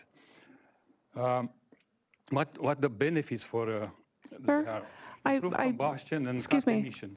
I wonder if we could share this presentation after the workshop with staff. I'm struggling to see how this is connected directly to Appendix C and how Volkswagen can invest in zero-emission vehicles with this. I have a couple more slides. I'm done, and yeah, you can share it. It's I'm first time here, maybe. But yeah, you can share it. It's well, no. What I'm saying is that I want to make sure that everybody gets a chance to speak, and I understand this is a long presentation. I wonder if I could. Long. I'm 7. I have another 2 slides. Or 2 slides. Okay. Yeah. So eliminate slow burn and increase torque and at low RPM.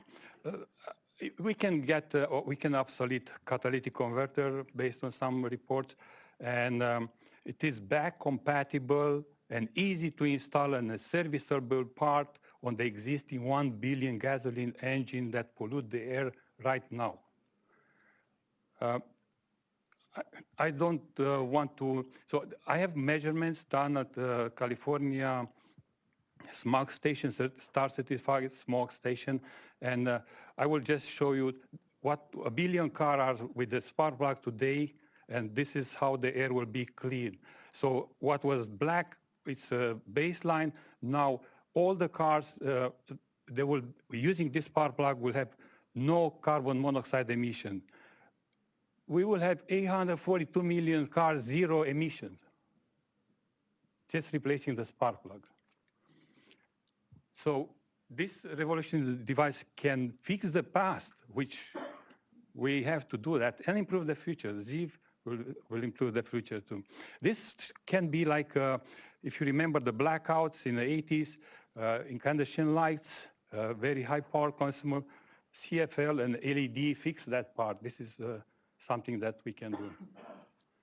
And I'm done. Thank you. Thank you.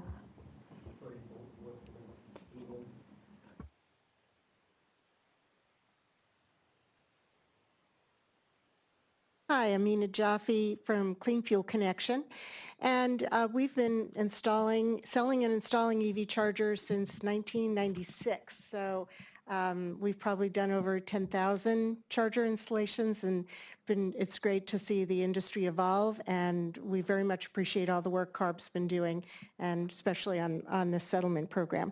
So I have a few comments that I would like to make. First of all, I support some of the things that were said earlier about making sure and really making sure that as this industry evolves and as the settlement gets implemented, that the scrappy little companies like ours who've really pioneered this industry don't sort of get thrown out with the bathwater.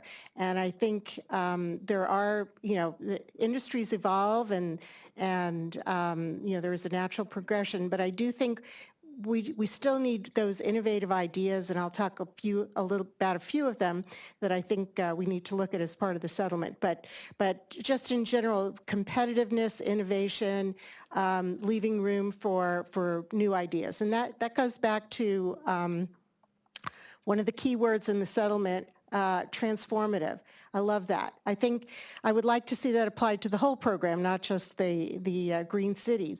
And I think that we need, what I would hate to see is for when VW puts out its plan, that in February, that everything's predetermined and that projects have been selected and technologies have been selected, because as we know, this technology is still evolving very quickly, and what's there today is going to be different than what's there in a year or 2 years or 3 years.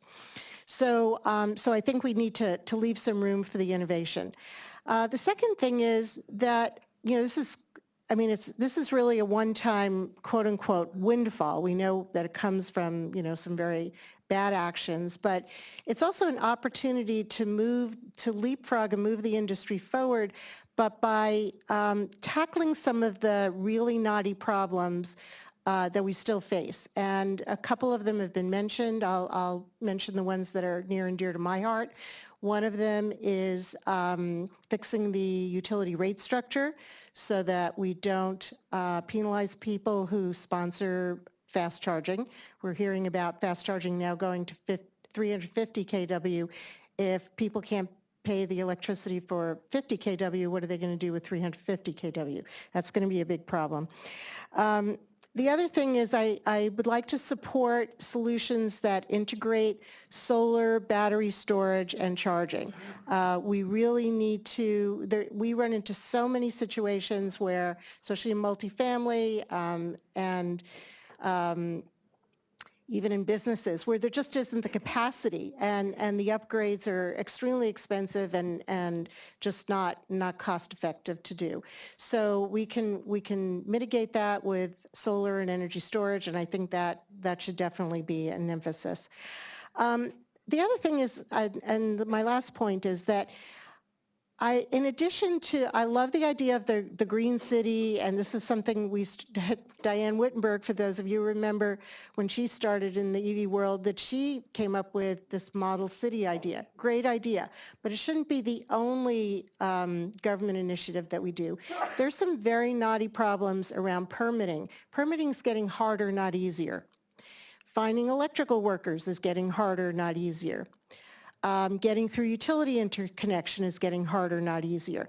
I would like to see some transformative solutions that are tested maybe in small communities. Maybe there's somebody who wants to step up and really, reinvent the permitting process, and ideas that we've been around for a while, like blanket permits, minor permits.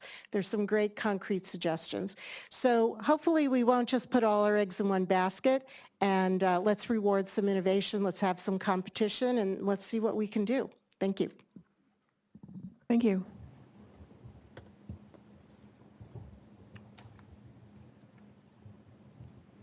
Hi, I'm Brian Goldstein from Energy Independence Now. I'd like to thank you guys for hosting us today and for taking so much time to listen to our comments. Energy Independence Now by mission is supportive of zero-emission vehicles as a whole. We're advocates for ZEVs, but in practice we focus primarily in the hydrogen space. In doing that, part of my job is to reach out to the stakeholder community, including policymakers, industry, and industry groups like Hydrogen Business Council and the Fuel Cell Partnership as well, to kind of gauge what are the priorities in the industry, right? And there are three major priorities that have been at the top of the list for several years, and you guys hit on two of them very well today. Obviously, infrastructure development, trying to launch a private market that will continue to finance infrastructure development is probably one of the biggest obstacles in the hydrogen space right now. So with the state's investment in the first 100 stations, with the OEMs putting out the vehicles, we're really getting closer to developing that market. But it's relatively slow, and there's not a huge case for private investment in stations right now. But the fact of the matter is that if we can continue to build stations, as Dr. Stevens mentioned, the OEMs have committed to continuing to release the vehicles. And I think that the potential to add to the number of stations in the state through this program can really help advance this cause by 10 to 20 years. I mean, it can really help launch this industry and really kind of catapult hydrogen vehicles up to, the numbers that we're seeing with plug-in electric vehicles right now. So I see that you guys recognize that. I wanted to thank you for that. I think the education outreach effort, that's really kind of the second priority that I'm really hearing from the stakeholder community. It's the fact that there's limited awareness about the access to the vehicles, the fuel, what are the benefits, and so forth. And I think you guys really hit that on the head as well. But I'd also like to echo Dr. Stevens' remarks relative to the third priority that I'm really seeing in the industry, which is a renewable source of decarbonized hydrogen. And I think that, some focus on that through this plan would certainly benefit, the hydrogen fuel cell electric vehicle space. But I think it goes well beyond that as well. I think we can, look at energy storage mechanisms for, curtailed solar, and then be able to turn that hydrogen that we're storing energy in back into electricity for charging stations or hydrogen for vehicles. And on top of that, I saw an NREL presentation a couple of weeks ago suggesting that renewable hydrogen used as part of the refining process can reduce the greenhouse gas emissions from the refining process specifically by up to 45%. So I think that looking at renewable hydrogen as a fuel source, energy storage mechanism, and also a way to kind of help clean up the refining process can really be a big help to the state. So I want to, again, thank you guys for taking a look at this topic, and I'll leave it there. Thank you. Thank you.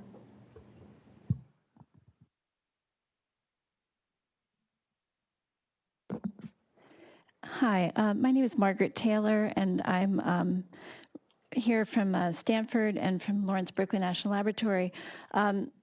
I just want to, my comment focuses on evidence and the fact that this whole thing kind of came derived from a way to defeat evidence. And so I wanted to sort of suggest, particularly as you're thinking about things like the data and reporting efforts, to try to design this for the best ways to look at the evidence of effectiveness in moving the market.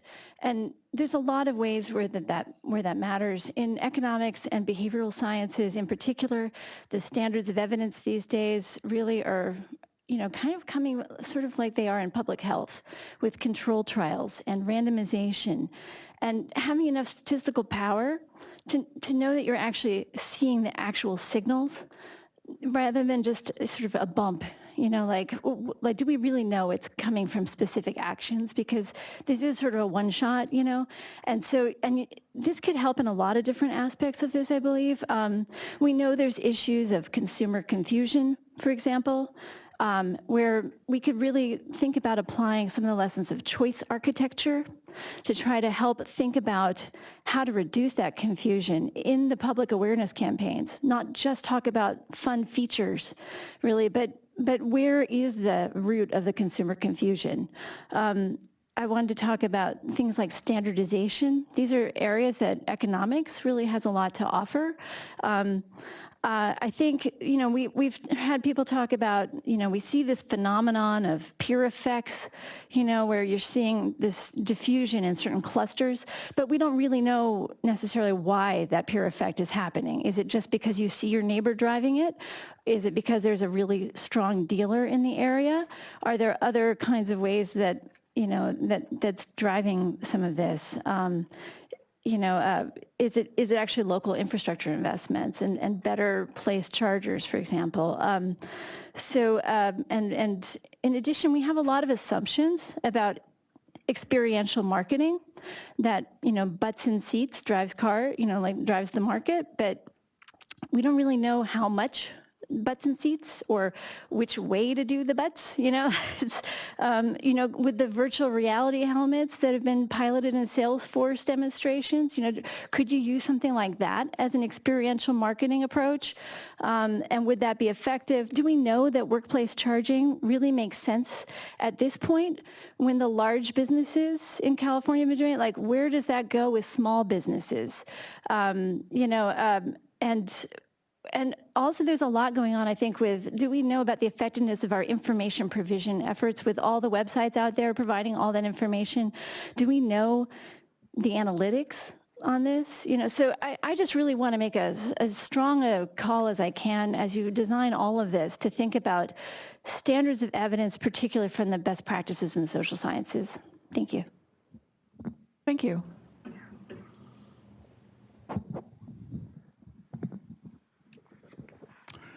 Good morning. My name is Keith Leach. I am here representing the National Association of Fleet Administrators, NAFA, as well as the Sacramento Clean Cities Coalition and Sacramento County. NAFA fleets support installation of charging facilities at workplaces for charging of employee and fleet vehicles. Expanding electric vehicle charging in the workplace is an important step in moving towards smarter, cleaner electric transportation. Qualified investments should also include investments in new medium and heavy-duty ZEV fueling infrastructure as provided for in Section 1.101 of Appendix C.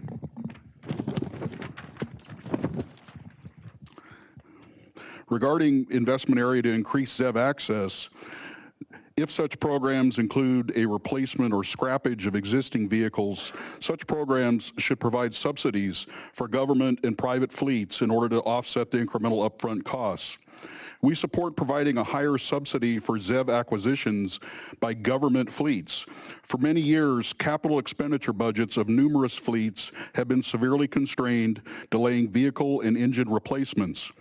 Many government fleets have extreme difficulties basing their purchase decisions on total cost of ownership, life cycle costs, and few are able to obtain the federal tax credits readily available to private fleets and/or finance a debt or lease obligation over multiple fiscal years to help absorb the higher upfront equipment purchase costs of alternative fuel and advanced technology vehicles.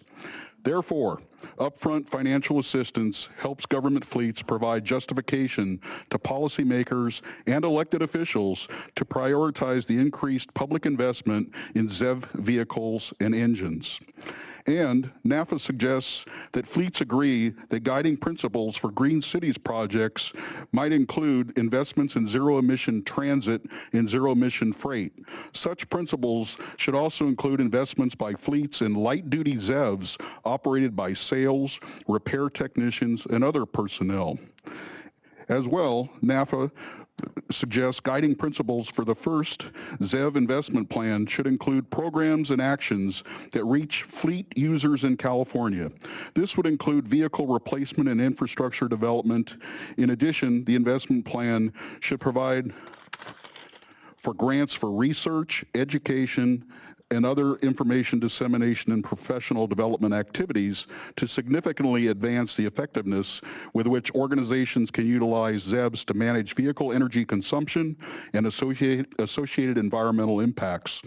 Long-term improvements in core vehicle management practices could leverage just a small portion of the settlement funds to produce environmental benefits that will last well beyond one or two vehicle and technology purchasing cycles. Thank you. Hello, I'm Jason Bradley, and I'm from the Electric Vehicle Charging Station Financing Program. I noticed in your presentation that the word grant was sprinkled in your presentation, so I'm wondering how much thought has ARB given to making a no interest loan or taking a hybrid approach. I know that we're dealing with a finite number, $800 million, and a finite time frame in 10 years. But the investment, in order for California to get where it needs to go, the investments is going to be beyond, the $800 million in 10 years. So considering leveraging private capital with the $800 million, I think would be advantageous, and I think we should take a close look at that.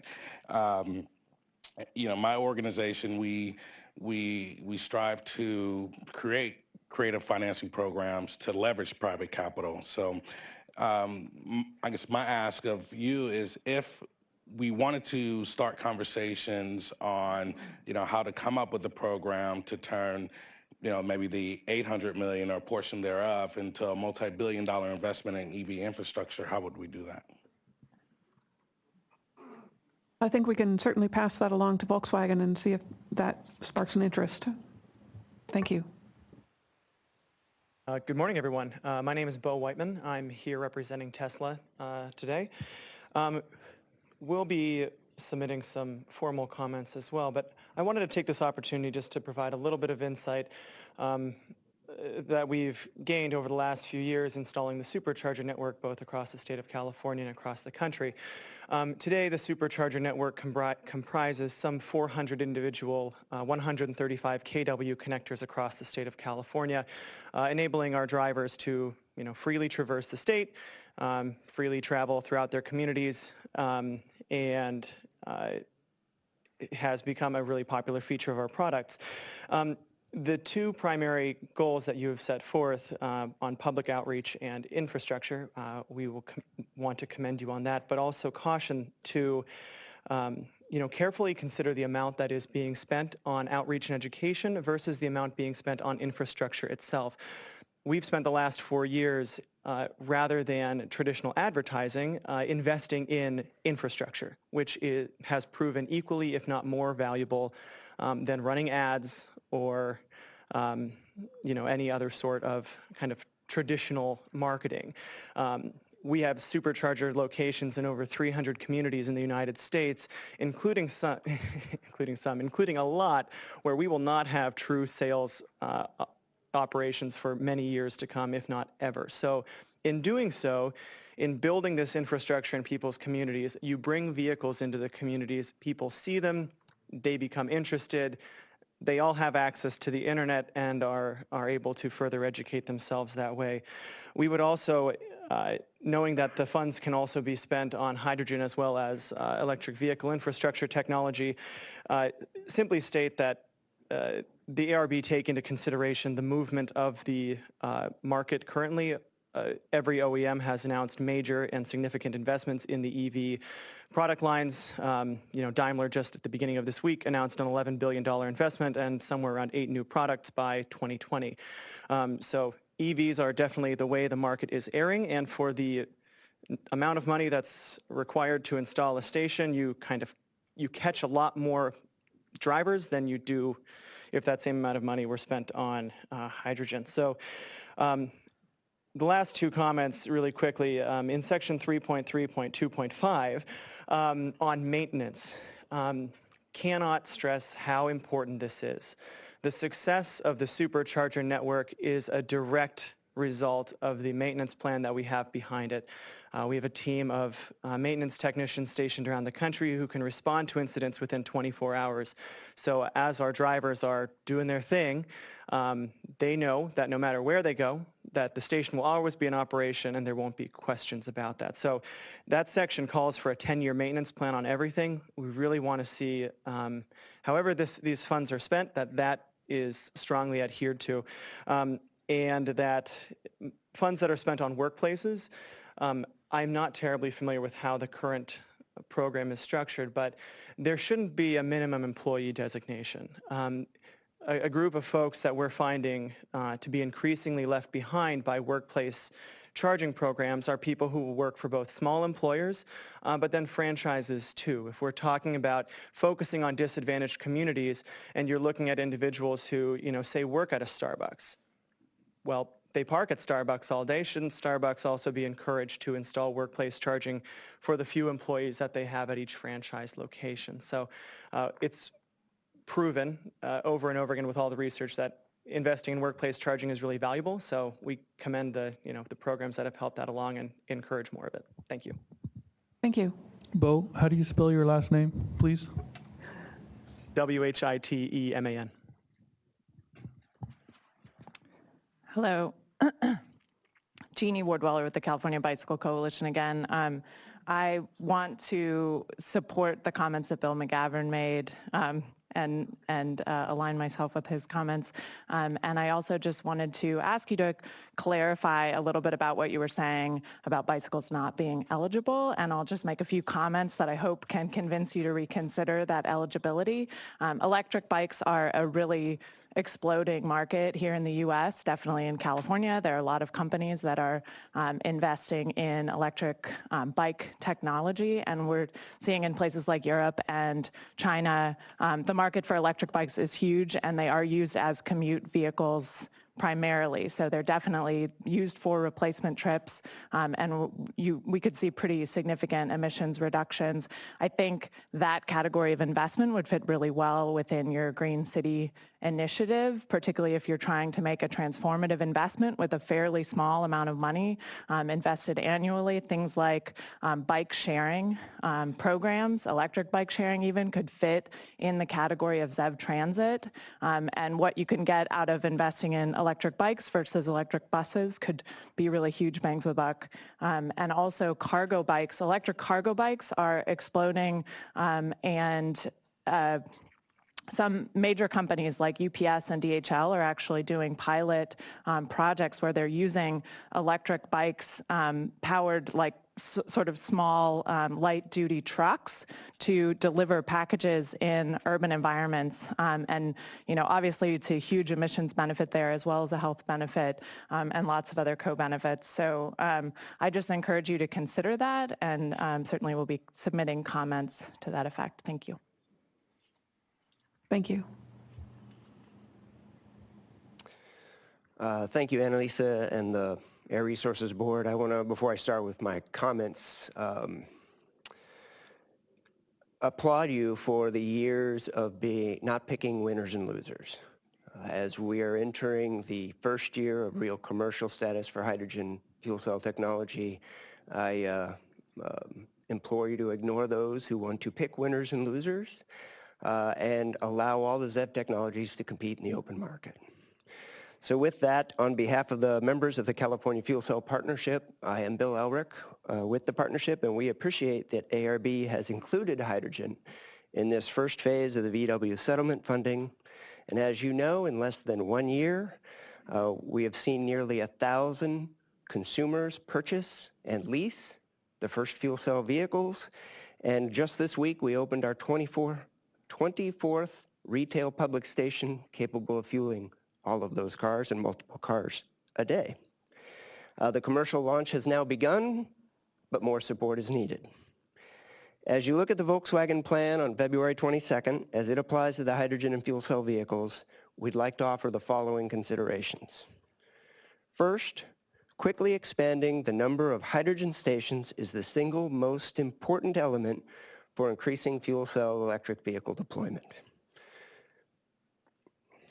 This could be done through simply providing more cost share to the existing programs or through funding new programs or mechanisms such as a loan guarantee program.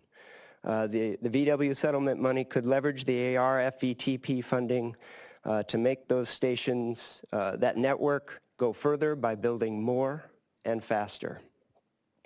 The state's own analysis in recent AB8 reports highlights insufficient hydrogen infrastructure and supply in the near term, which would be the greatest hindrance to the consumer adoption of these vehicles. The VW settlement could also be more supportive in 100% renewable hydrogen, building stations for transit buses and trucks, and supporting testing devices that can significantly reduce the time needed to commission these stations. Second, public awareness of vehicles and stations is also vital. We've heard that repeatedly. CAFCP and its members are introducing a new public awareness campaign in early 2017, powered by the fastest molecule on Earth, and we ask that the VW plan cover dissemination of this campaign as well as the 3 plug-in advertising campaigns discussed both today and in this week's PEB Collaborative meeting. Finally, we recommend that VW plan target education, in particular, technician training for fuel cell cars and buses, hydrogen stations, such as the accredited Rio Hondo Community College program. We see expanding this program to other community college campuses will help the industry grow, and having a trained labor force is a proven driver in economic development. CFCP and its members are very interested in partnering with ARB and Volkswagen to ensure this plan is complementary to the other investments, as impactful as possible, and generates data that will be beneficial to growing the fuel cell ZEV deployment in California. Thank you. Hello. Yeah. So my name is Yana Vasquez. I am here representing Sierra Club California, and we just want to say thank you for the presentation and the transparency of just the process in general. But I just want to make 2 quick comments. The first one, specifically on the axis of ZEVs, specifically on the heavy to medium vehicles. We understand that that's still in the commercialization stage, deployment stage, of really investing revenue and monies and really looking at ways how can we develop that market. We understand that zero emission buses are currently available and are being used by some public transportation systems, but also private industries, but really developing on what we have now and expanding on those efforts. But also the second comment I want to make is really how do we invest on the penetration of these vehicles in low to moderate income families. We have heard a lot about how do we get into disadvantaged communities, but we haven't heard anything on the secondary market. How do we expand the secondary market of ZEVs? Because that's really critical. We understand a lot of low to moderate income families do not buy primary vehicles, and that has been really a focus on the ZEV, just the ZEV mandate, ZEV program, just because we understand we have to get 1.5 by 2025, but it hasn't been mentioning the secondary market. So that's one of the things, at least, if we can actually look at, and we'll provide some comments regarding these just observations that we have seen throughout the years, but also to look forward to working with your staff and working with VW and seeing how can they actually invest the monies that have been obligated and allocated. Okay, thank you. Thank you.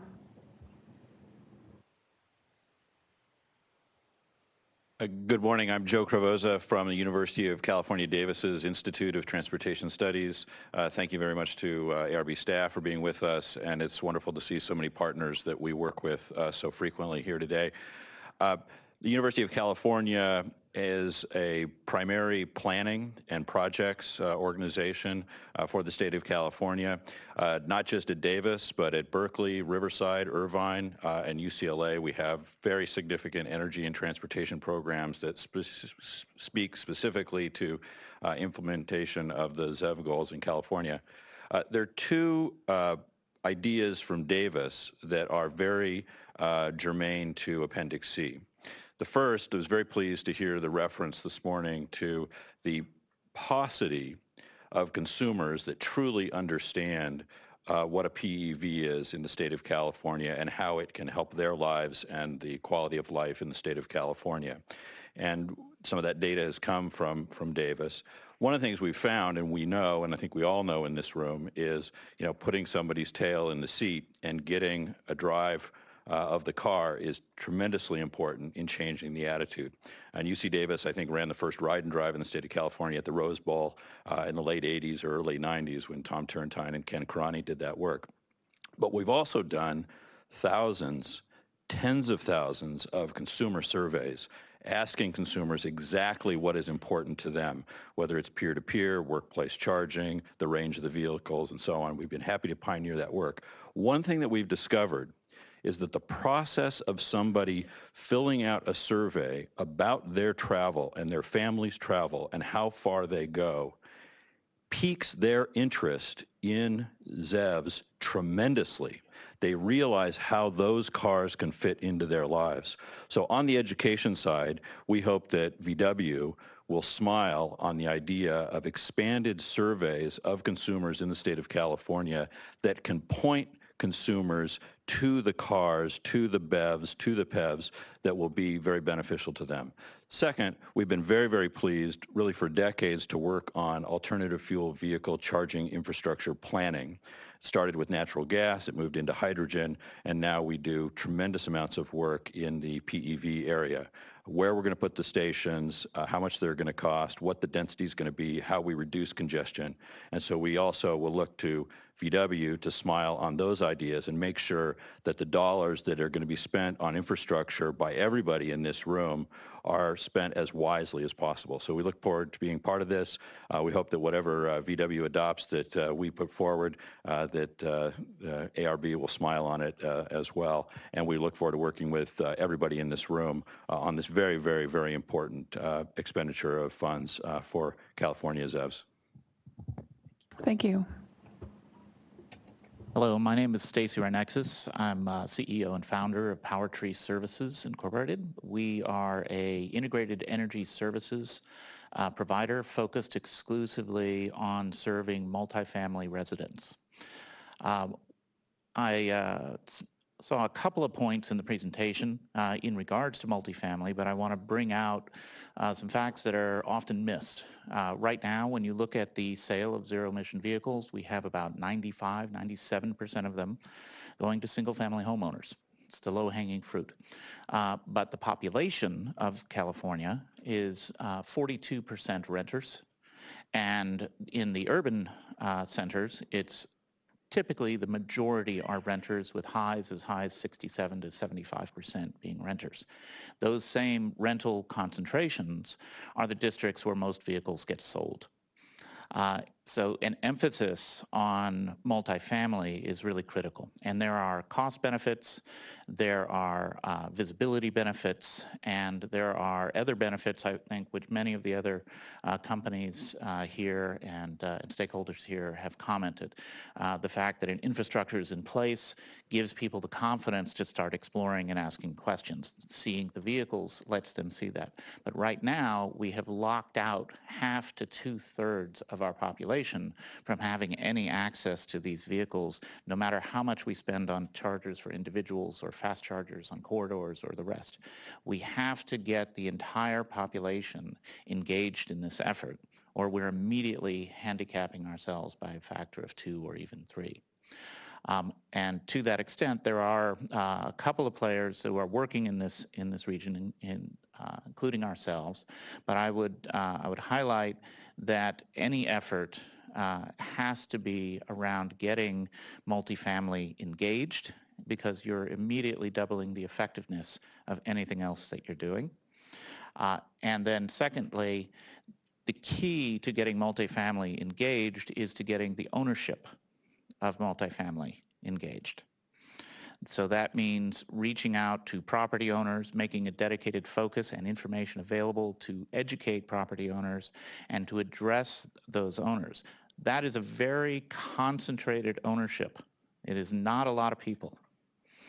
And it's something that the state and the Air Resources Board, and with appropriate high-level contacts, could make a big movement on.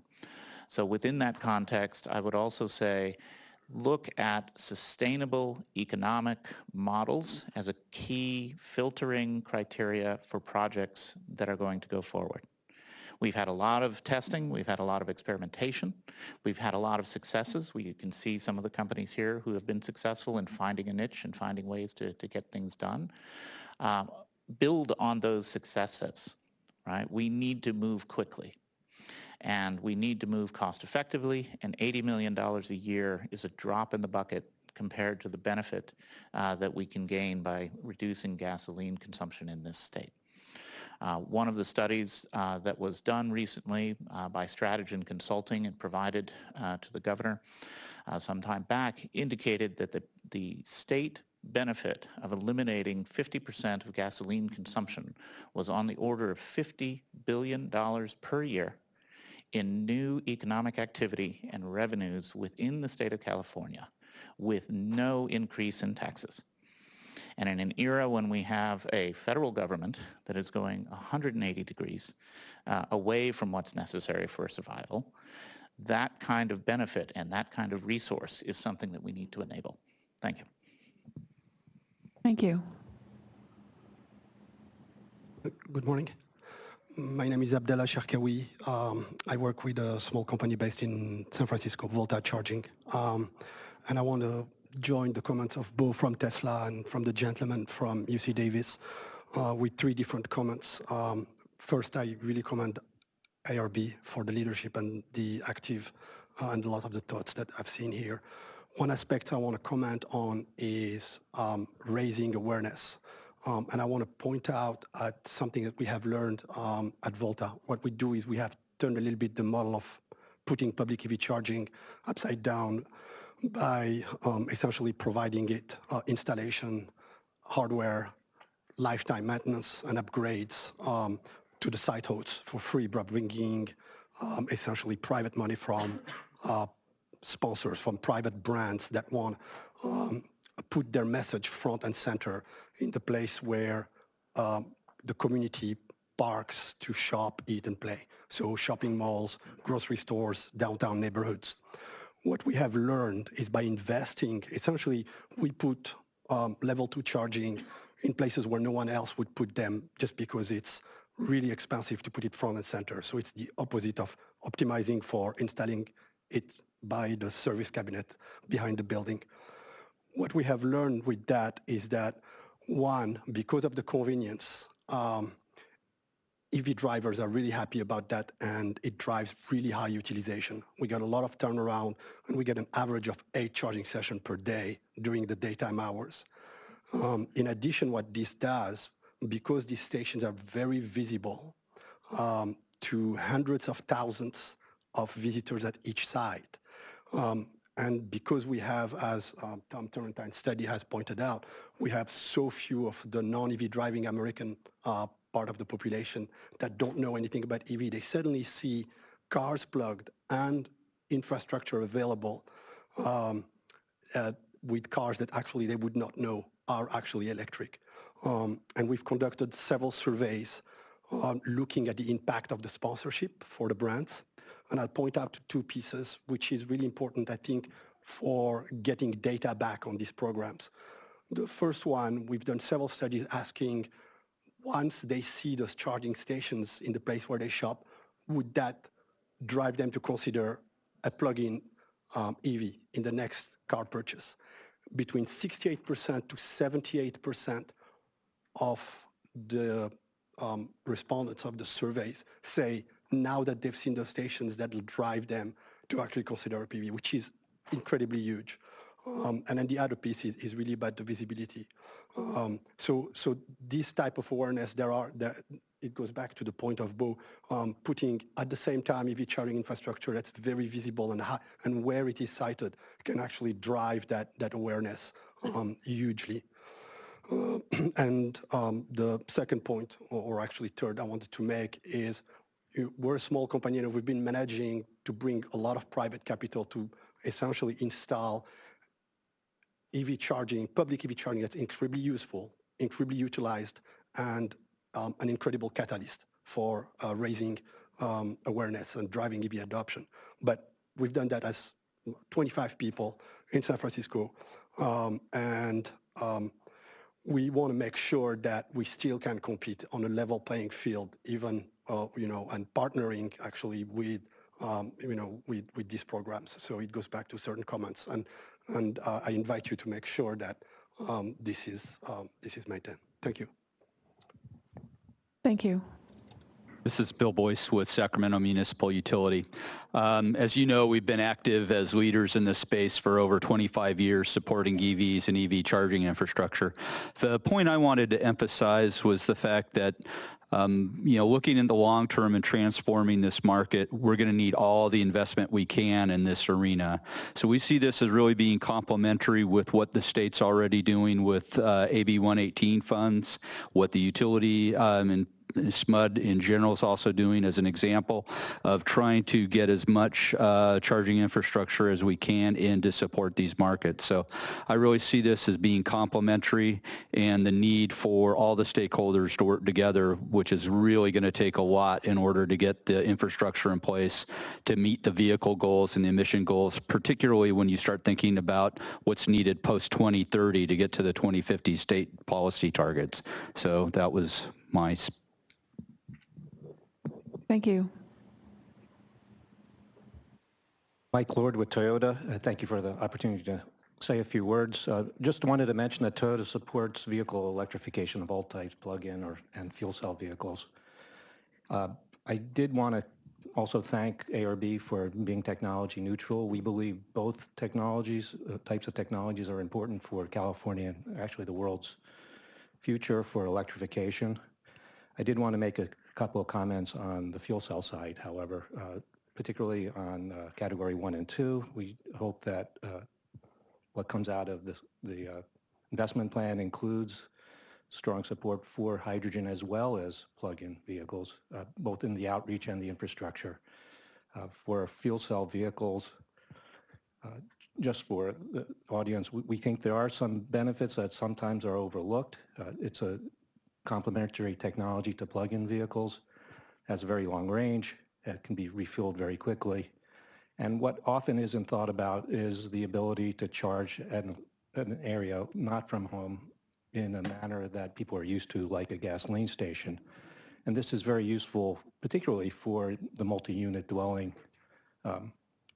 potential owner, where they don't have the ability to charge at home. So I just would like to thank ARB, particularly slide 16, to encouraging Volkswagen to keep this in mind in the investment plan.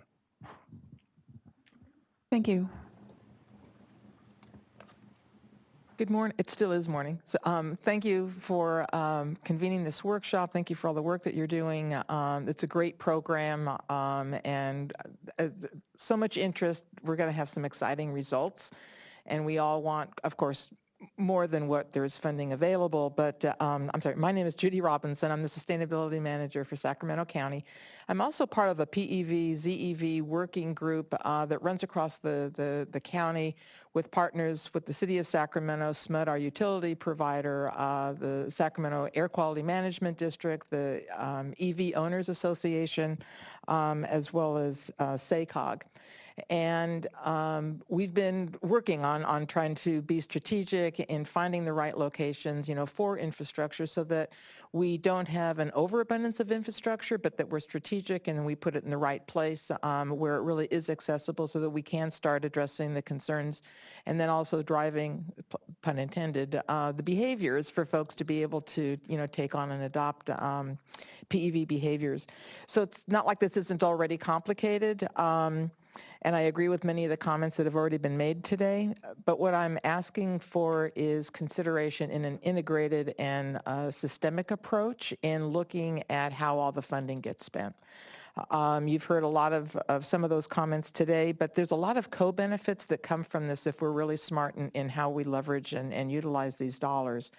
And I think that's really critical because while it seems like a lot of money, it's not. I mean, not when you start spending it. And where it can be leveraged with, say, other greenhouse gas reduction fund dollars, whether it's CAL FIRE grants, tree planting was mentioned earlier, but really encouraging applicants and how these funds get spent in really maximizing benefits, particularly to the disadvantaged communities.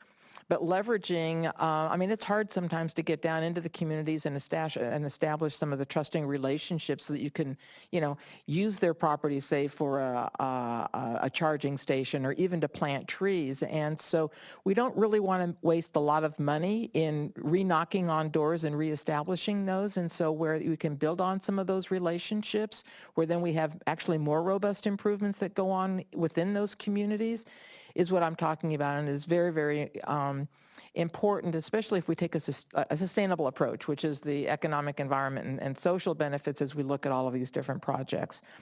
We're looking at needing long-term sustainability, and my last comment really is around job creation and training within the disadvantaged communities. It's not enough just to locate the infrastructure there, but we need job creation and job training for folks that can continue to, say, work on the vehicles or sell vehicles or service the charging stations and any number of other green jobs that this is going to create. I would even go so far as saying that where these projects are located, a certain percentage or a minimum percentage of the workforce must come from that particular disadvantaged communities if we're really going to be serious about creating some of these necessary jobs in these communities to really help change the tide. So thank you. Thank you. Thank you. I'm Lloyd Levine, former chair of the Assembly Committee on Utilities and Commerce, representing the Sacramento Electric Vehicle Association. The association works in the 6-county Sacramento region and is a resource for current and future electric vehicle owners. We work in partnership with car dealerships, charging companies, and others to promote awareness of electric vehicles and impact public policy when necessary. I want to talk a couple points of principle mostly. First of all, as you're focusing on the ways to use these funds, keep in mind the simple principle that demand will drive everything else. We did not have cars invented in response to gas stations, and charging is a vital and integral part of the system, but will be dragged along at an accelerated pace when we drive demand for the vehicles. When it comes to charging, we need to look at behavior as well as strategy. Behavior currently, but into the future. And I think if I had one word of caution to the panel and to the industry in general, it is don't aim for the target that we see in front of us today because the industry is rapidly changing. Today, 85% of charging behavior occurs at home, but as the gentleman just talked about, the need to incorporate multi-family dwellings. The cost to retrofit those dwellings will be prohibitive, so we will need to see that number come down. One good indicator of behavior to a degree, again, because this is not multifamily, is look at the behavior of Tesla owners. There's a distinct difference in addition to the cost and performance that Tesla has currently over every other car on the road, and that's the mileage of the vehicle. And as we see the Chevy Bolt coming onto the market with 237 miles of range and other cars following with extended range mileage, it will change charging behavior. If we focus on the cars today, the relative glut of cars in the 85 to 110 mile range, we will, I'm afraid, have some stranded asset costs involved with charging infrastructure deployment if we focus on providing infrastructure solely for the cars that exist today. A second issue from the owner perspective that we hear is one problem is the standardization of charging. While the plugs are standard, there is a vast difference in charging infrastructure, and that causes problems, and I've actually experienced that myself. I had to go to the Bay Area for meetings a few weeks ago. Thought, well, I'll just park my electric vehicle and take BART. There's, first of all, and this is ancillary, there's no electric vehicle charging stations at any BART station in the Bay Area. So I used my little app, and I don't know how much time I spent driving around from one to the other to find out that, oh, this is a different system and I don't have that app, and this is a different system and I don't have that app. Now, my tolerance level for these things is pretty high because I'm an early adopter, but as we're going past the early adopters, there needs to be a recognition that nobody pulls into a Shell station and goes, oh, my car won't work with Shell or my credit card won't work with Shell. There needs to be some way that drivers have the assurance that when they find a charging station that their car can actually charge. I don't know how we accomplish that, but we need to recognize that that can be a major frustration. My solution was finally, screw it, I'm driving over the Bay Bridge, which is not an outcome that anybody really desires, myself included. The driver expectations, we have to meet drivers where they expect to be. So when it comes to installing charging stations and charging behavior, that is what you have to keep in mind is what do the drivers expect? Certain early adopters, as I just said, will change their behavior, but as we've moved past early adopters and we're trying to convert mainstream people, we need to bring the mountain to them, not them to the mountain. And then the last point that I've heard a number of folks talk about in here, and it's one of our biggest things that at SAC-EV we do is ride and drive events. We have put on either solo or in conjunction with our great partners at SMUD and others in the room, numerous ride and drive events where we have given hundreds of test drives around the region. And those are great, but really they're a surrogate. And those are a surrogate because the auto industry is lagging behind in effectively promoting their own vehicles. We need to work on creating demand, as I said in the beginning, and the best way you can create demand is the proverbial advertisement during the Super Bowl, advertisements on TV. When we get companies to advocate for their electric vehicles, or perhaps this new nonprofit that Senator Kehoe talked about, to advocate in a way that markets the vehicles the way, say, Toyota markets, not to pick on Toyota, their trucks, because Toyota does a great job, or Chevy markets the Volt in the same way they market their other vehicles. You'll drive demand faster that way than we will by every ride and drive combined. And we simply know that the ride and drives are the best available at the moment. But if the board in with the settlement can affect leadership and put pressure on the companies to promote their vehicles, that's the fastest way to drive demand. Thank you. Thank you. I'm Joe Cannon with AeroVironment. It was a good point you raised as far as the flexibility for the driver being able to use networks.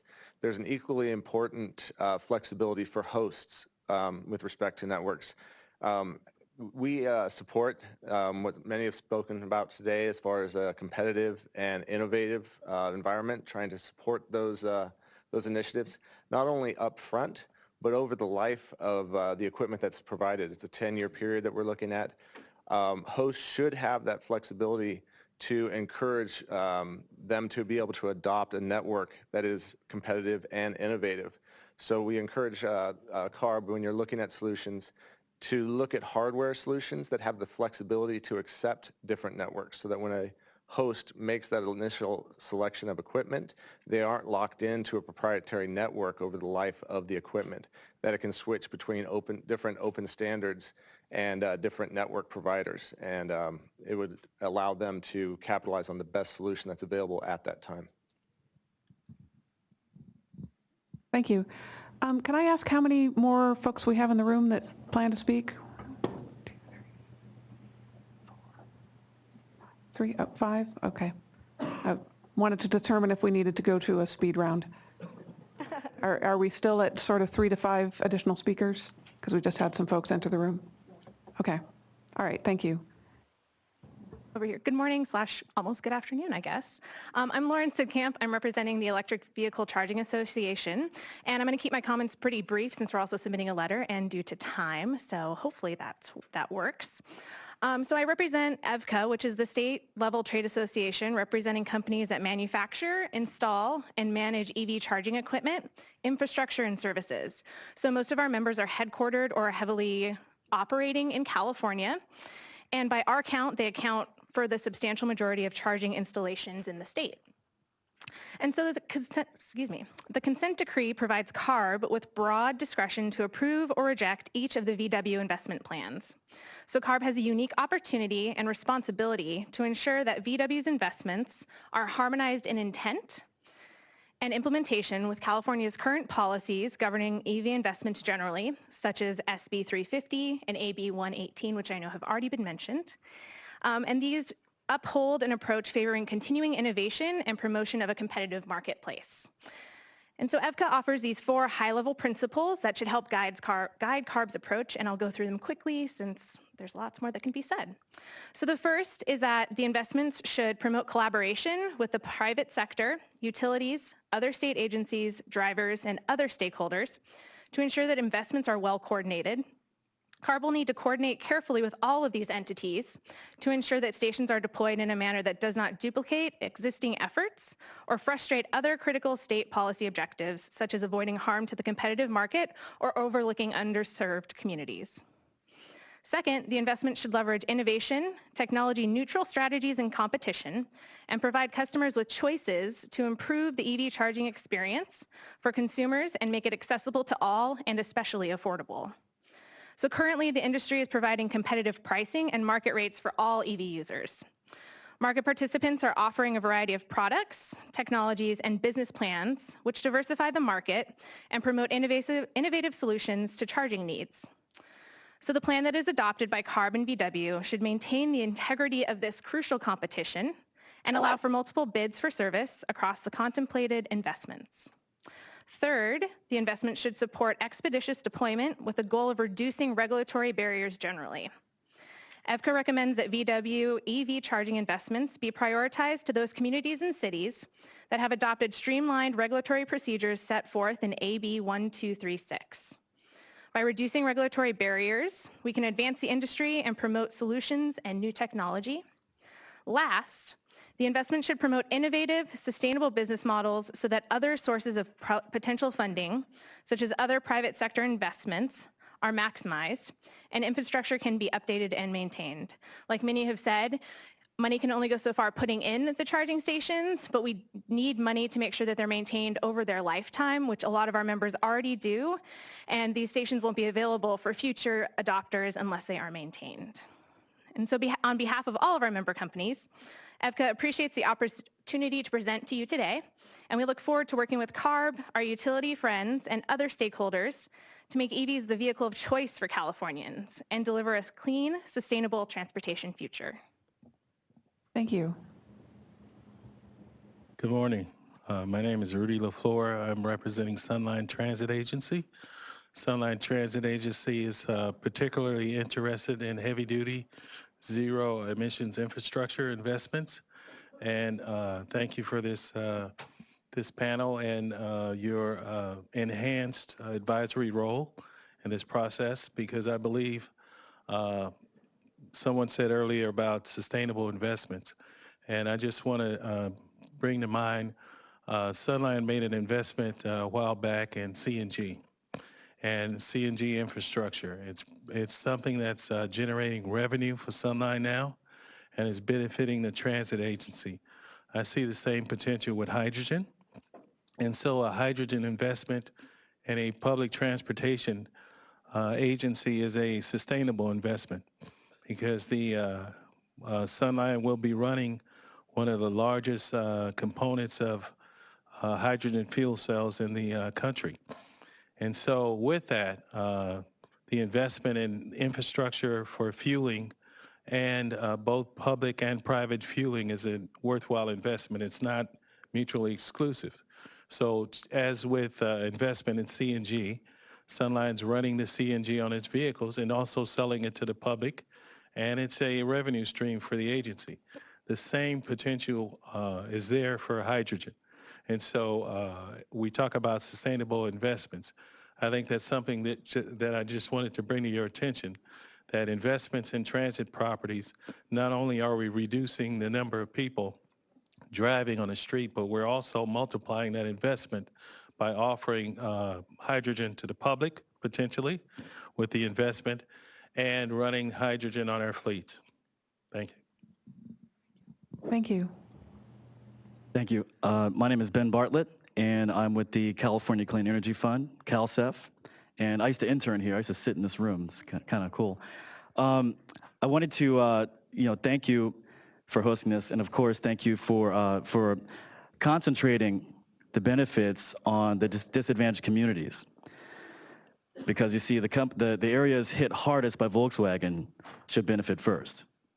Now, throughout my work, and at CalCEF, we focus on using entrepreneurship to drive forward the twin goals of energy adoption and equitable transformation of society, equity and energy. So in my work, I've been down to Fresno many times, and this last trip, one of my colleagues was very upset because his granddaughter had her 10th asthma attack of the season. So that's just a story to highlight what we discovered through data by partnering with Kavala, which showed that the VW transmissions from their cheating concentrated co-pollutants in these communities with adverse outcomes. So to that end, we've discovered a couple of things that could help that I don't think were mentioned today. One is that the people that would adopt in these areas, they're credit challenged persons. So some sort of financing mechanism, a support to help them acquire the cars. Could be loan loss reserve funds or other credit enhancement vehicles like that. And second, actual wealth creation tied to the charging stations. Someone mentioned that actually. The job training, the apprenticeships, the subcontracting requirements when installing the charging stations could go a long way to making the communities more sustainable in an economic sense, and therefore on the road to health and able to buy the cars. So those are our two efforts today we'd like to suggest to you, and thank you very much. Thank you. Arndt Lutz from NEL Hydrogen. We have a question for CARB. What type of detail do you expect from VW when they come back in February with their investment plan? I know the presentation talks about it, but are you expecting specific projects, specific locations, or is this more general sort of outlines of what VW plans to do? We don't expect specific locations. Alexandra can talk a little more about the content of the report or the plan. So there's going to be actually there's going to be a public plan that's posted on VW's website, and that will be accessible to the public, but will redact any of the confidential business information.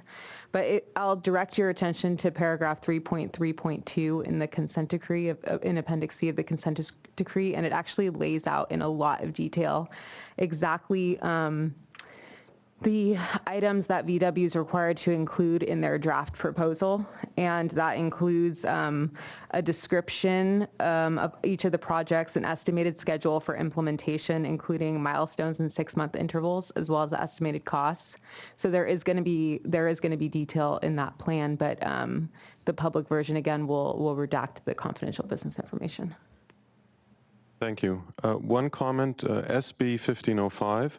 Requires 33% of transport fuel hydrogen to be renewable hydrogen. So we would like VW to consider SB 1505. Okay, thank you. This is Dave Reichmuth, Union Concerned Scientist. I just want to reiterate our support for all of the ZEV technologies and looking at beyond light duty, especially in California where we can look beyond. Also, the principle we agree with leveraging existing programs, but not displacing existing funding so that we can build upon those programs with these investments. And also want to express support for the spending requirements in the disadvantaged communities, even though that's not a part of the explicit settlement agreement. One question I had was what sort of transparency will there be in terms of what projects VW did not choose or knew about and did not pick, both on your end and sort of the public at large?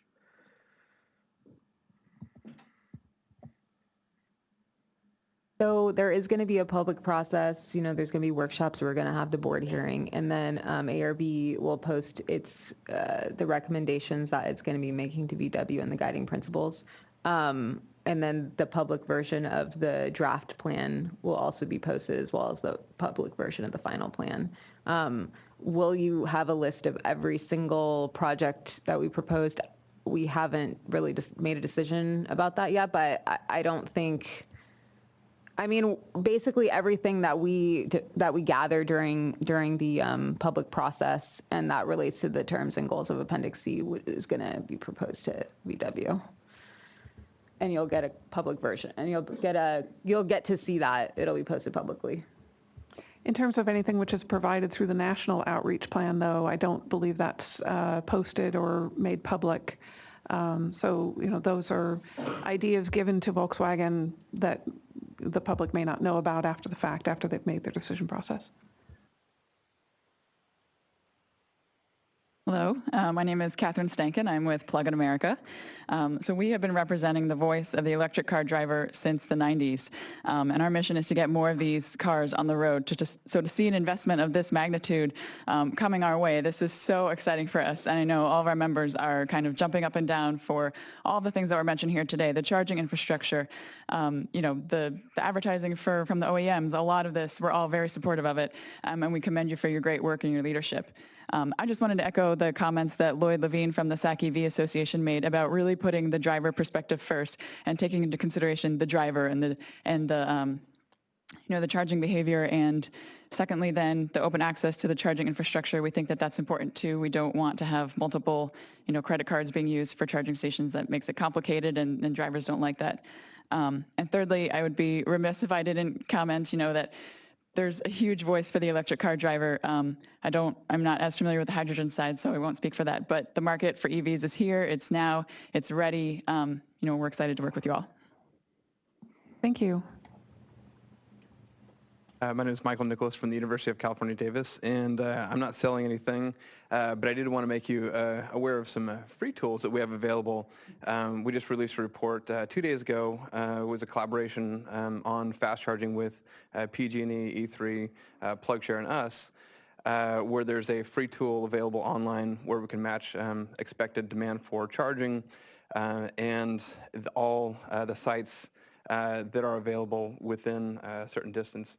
And you can look at that on PG&E's website. But I guess through that process, it leads to my question for you guys, is we found a lot of places that were not economic in the near term. And it seems like the goal of this project is to push the boundaries and push things that are not viable near term.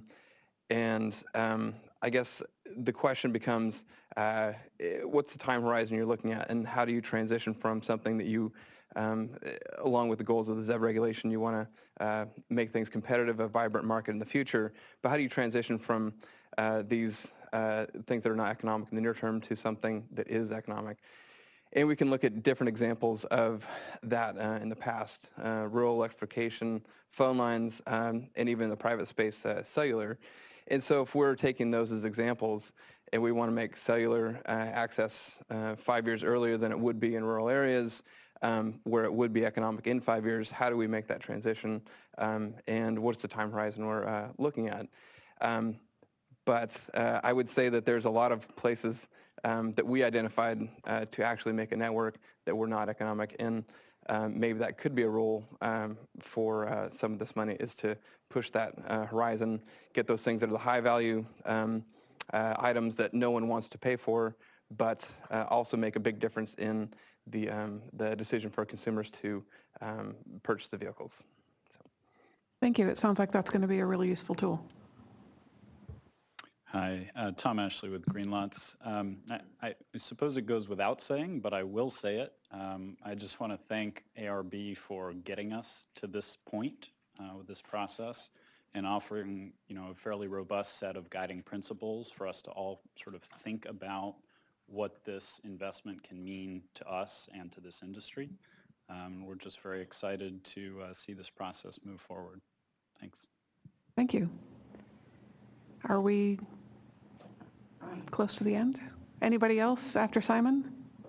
I'm Ray with NRDC. I just wanted to reinforce comments about just thanking ARB for their enforcement work and ensuring that standards are indeed being met and that public health is protected through their standards. And I think even though this covered Appendix C, we also want to emphasize the importance around Appendix D in terms of the mitigation aspects on public health. We do very much support the investments in the ZEV technologies. We do support also ARB and thank ARB for looking at how to really leverage the dollars, because as we know, utility EV programs are going forward. The state is investing in these and finding ways to magnify that and make sure that gaps are covered.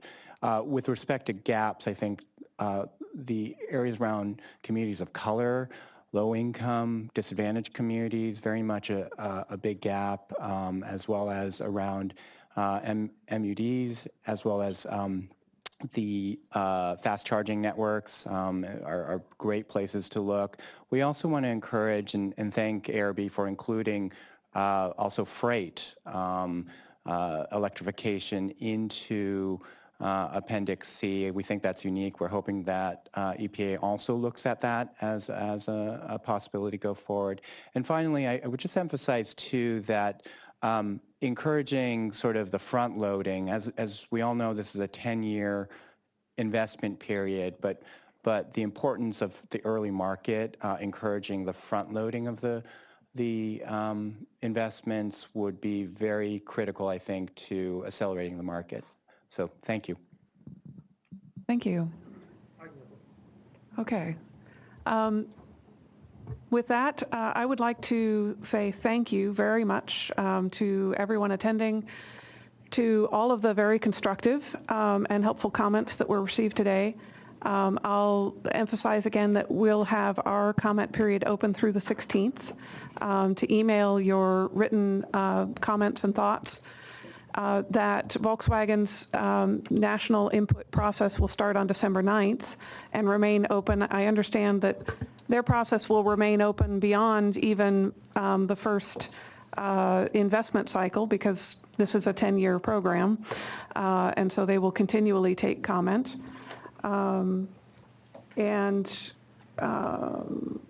We did receive a number of questions through the email. In the interest of time, we will respond to those as part of our post and as part of our response after the workshop. And with that, I'll reiterate thank you very much for attending and for the very constructive and helpful comments. Thanks.